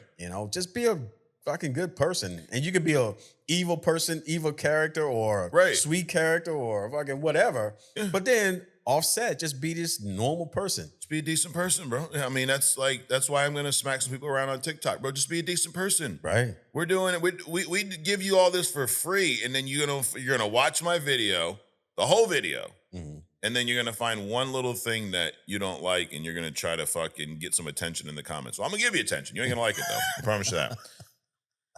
Oh, shit. And then JJ, I'm reading this because this just further proves that you had an amazing Hidden Gem pick this week, Adrian. Because JJ says, 2 weeks in a row, commenter, but I listen every week. Love the content. Hidden Gem suggestion, Prodigy, an X-Men that survived M-Day. He's badass. Check him out. Well, we already checked him out, Adrian. So, yes, that's probably more requests you've had for any individual character because you had some last week, which is why you picked it, and you got fucking 2 or 3 more this week. Yep. So, well, let's move on to YouTube. Shout out to the YouTubers, Concrete Comics. Go check out Concrete Comics, too. AWAB, as always, my guy. See, the guy who was talking shit. That's how you're supposed to address us in the comments. AWAB. It's all you got to do. Start with AWAB. Or just anything other than the way you did. Yeah, don't be a bitch. Never knew a fucking MMA expert here. Shit. The fuck? Come on, dude. According to whom? Exactly. Since nobody knows you. Right. You got to have a name that's higher belt than enterprise length. Right, the whole alphabet. How do you make a name out of the whole alphabet? Right. You can't even do that. We're supposed to trust your fucking grappling ability. Right. Grapple with this. Fucking come up with a name we can actually read instead of a combination of random shit. See, Concrete Comics. It's easy to read. I can fucking see it. He's got a logo. It says Concrete Comics on it. I know the fuck he is. Yep. You, Mr. fucking 3WXY412, shut the fuck up.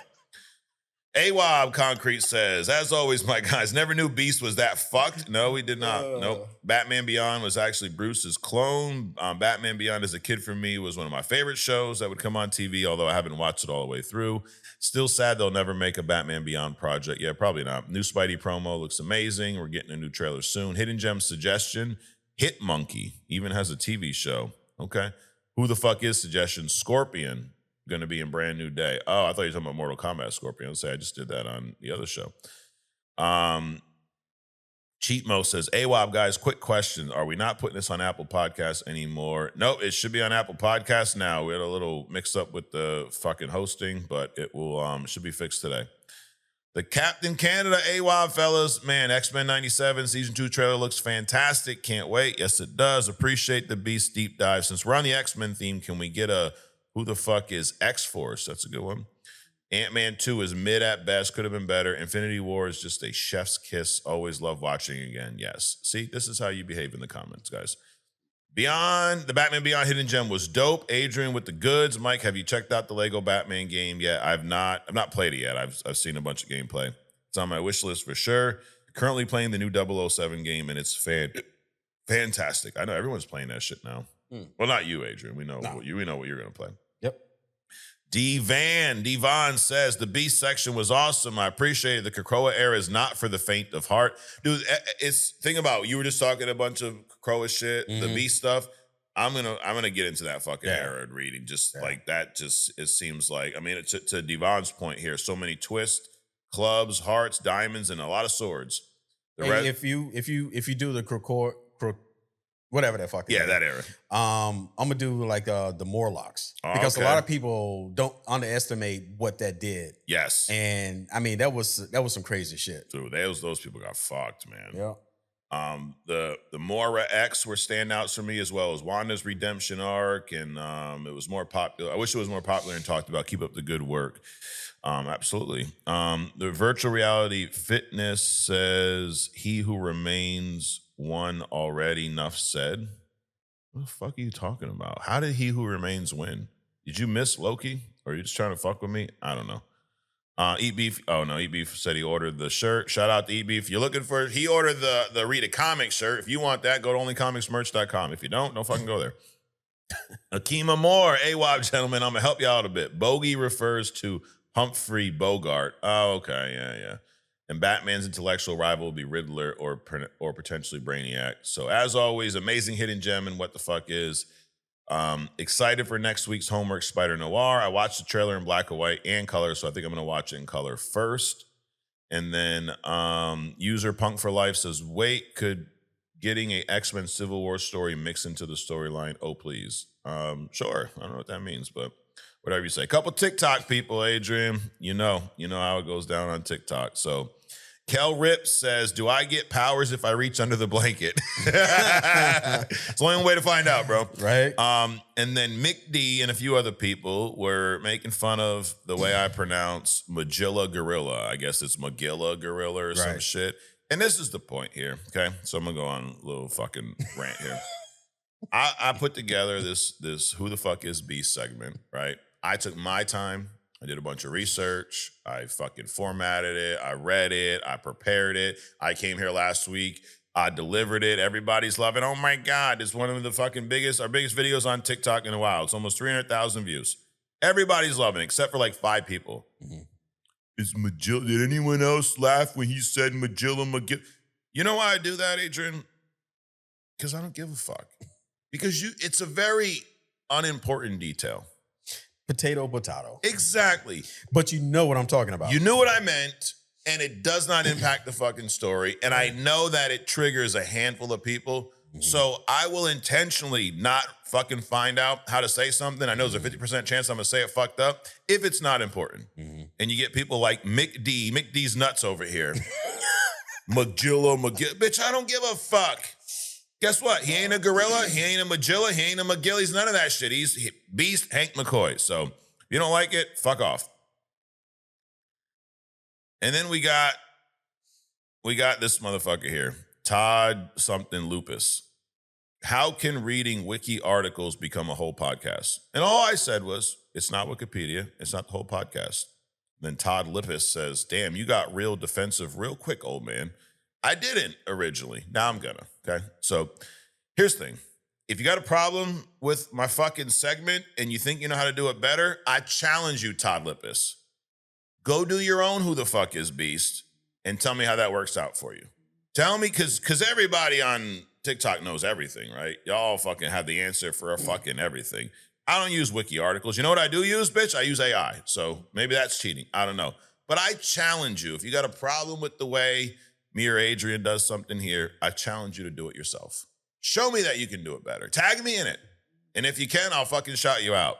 If not, shut the fucking fuck up. You better than I am, because I wouldn't even read the shit. I know you would. Fucking 5% of the people. Oh, yeah. The whole point of all this is, regardless of where we get the information from, we use AI and fucking Wikipedia and a dictionary, and I go in my attic and get the old fucking encyclopedias out and everything. Right. Because the idea is to bring forth information to share, to spur on further discussions. Right. You know, to talk about things that we might not. I mean, who knew the fucking Flash could sleep while he's fucking running, right? Yep. So that's the whole point of it. It doesn't matter what the source of it is. Correct. And if you want to be so perfect, right, I can guarantee you that you won't at any point. Nope. Like, I'm fucking up reading about who was this? Prodigy today, right? Yep. I'm fucking that up left and right. But the whole point of it is to bring something, bring a character up that probably nobody ever even fucking heard of, right? You got all these characters from all these different comics nobody even heard of, or we don't know enough about. Right. So who cares where you get the information from? Exactly. Bring it up. We have a discussion. Oh, shit, I didn't know. You know, now, you're not sitting around beating on the guy that's wearing that spent $200 on some fucking jersey for some 19-year-old that don't even know who the fuck he is. Right. You know, he won't, because he made a decision, won't even feed his kids, but he'll fucking Super Bowl day. Fuck that. You know, this house is going to be decked out. I'm going to steal a generator, hook it up, make sure we got TV, run some fucking cables across the yard, all kinds of shit. Right. Nobody's talking about that guy. Nope. But we're over here just talking about something that we decided to do. You don't have to watch. Exactly. You don't have to watch at all. No, you don't. No one's forcing, it hit my algorithm. Scroll past it then if it bothers you that much. Yep. But it's a challenge. Putting that challenge out for any of you motherfuckers that think you're so much fucking better. Go do it yourself. Show me and then tag me, and I'll see how fucking nobody watches your shit because you're an asshole. How about that? You fucking motherfuckers. It's Magilla. Some guy's like, Beast doesn't lift 10 tons. Bitch, shut the fuck up. Fucking neither do you. So fucking shut the fuck up. Guess what? I said he lifts 10 tons. He lifts fucking 10 tons when I'm talking about him. Fuck. But the good thing is, I mean, you're right. I'm really focusing on like 5 out of like fucking 100,000 people. Because for the most part, Adrian, everybody's loving it, you know? Right. So, well, that is We Respond. That is some fun with our fucking friends from TikTok, Adrian. God, you never know what's going to happen on there.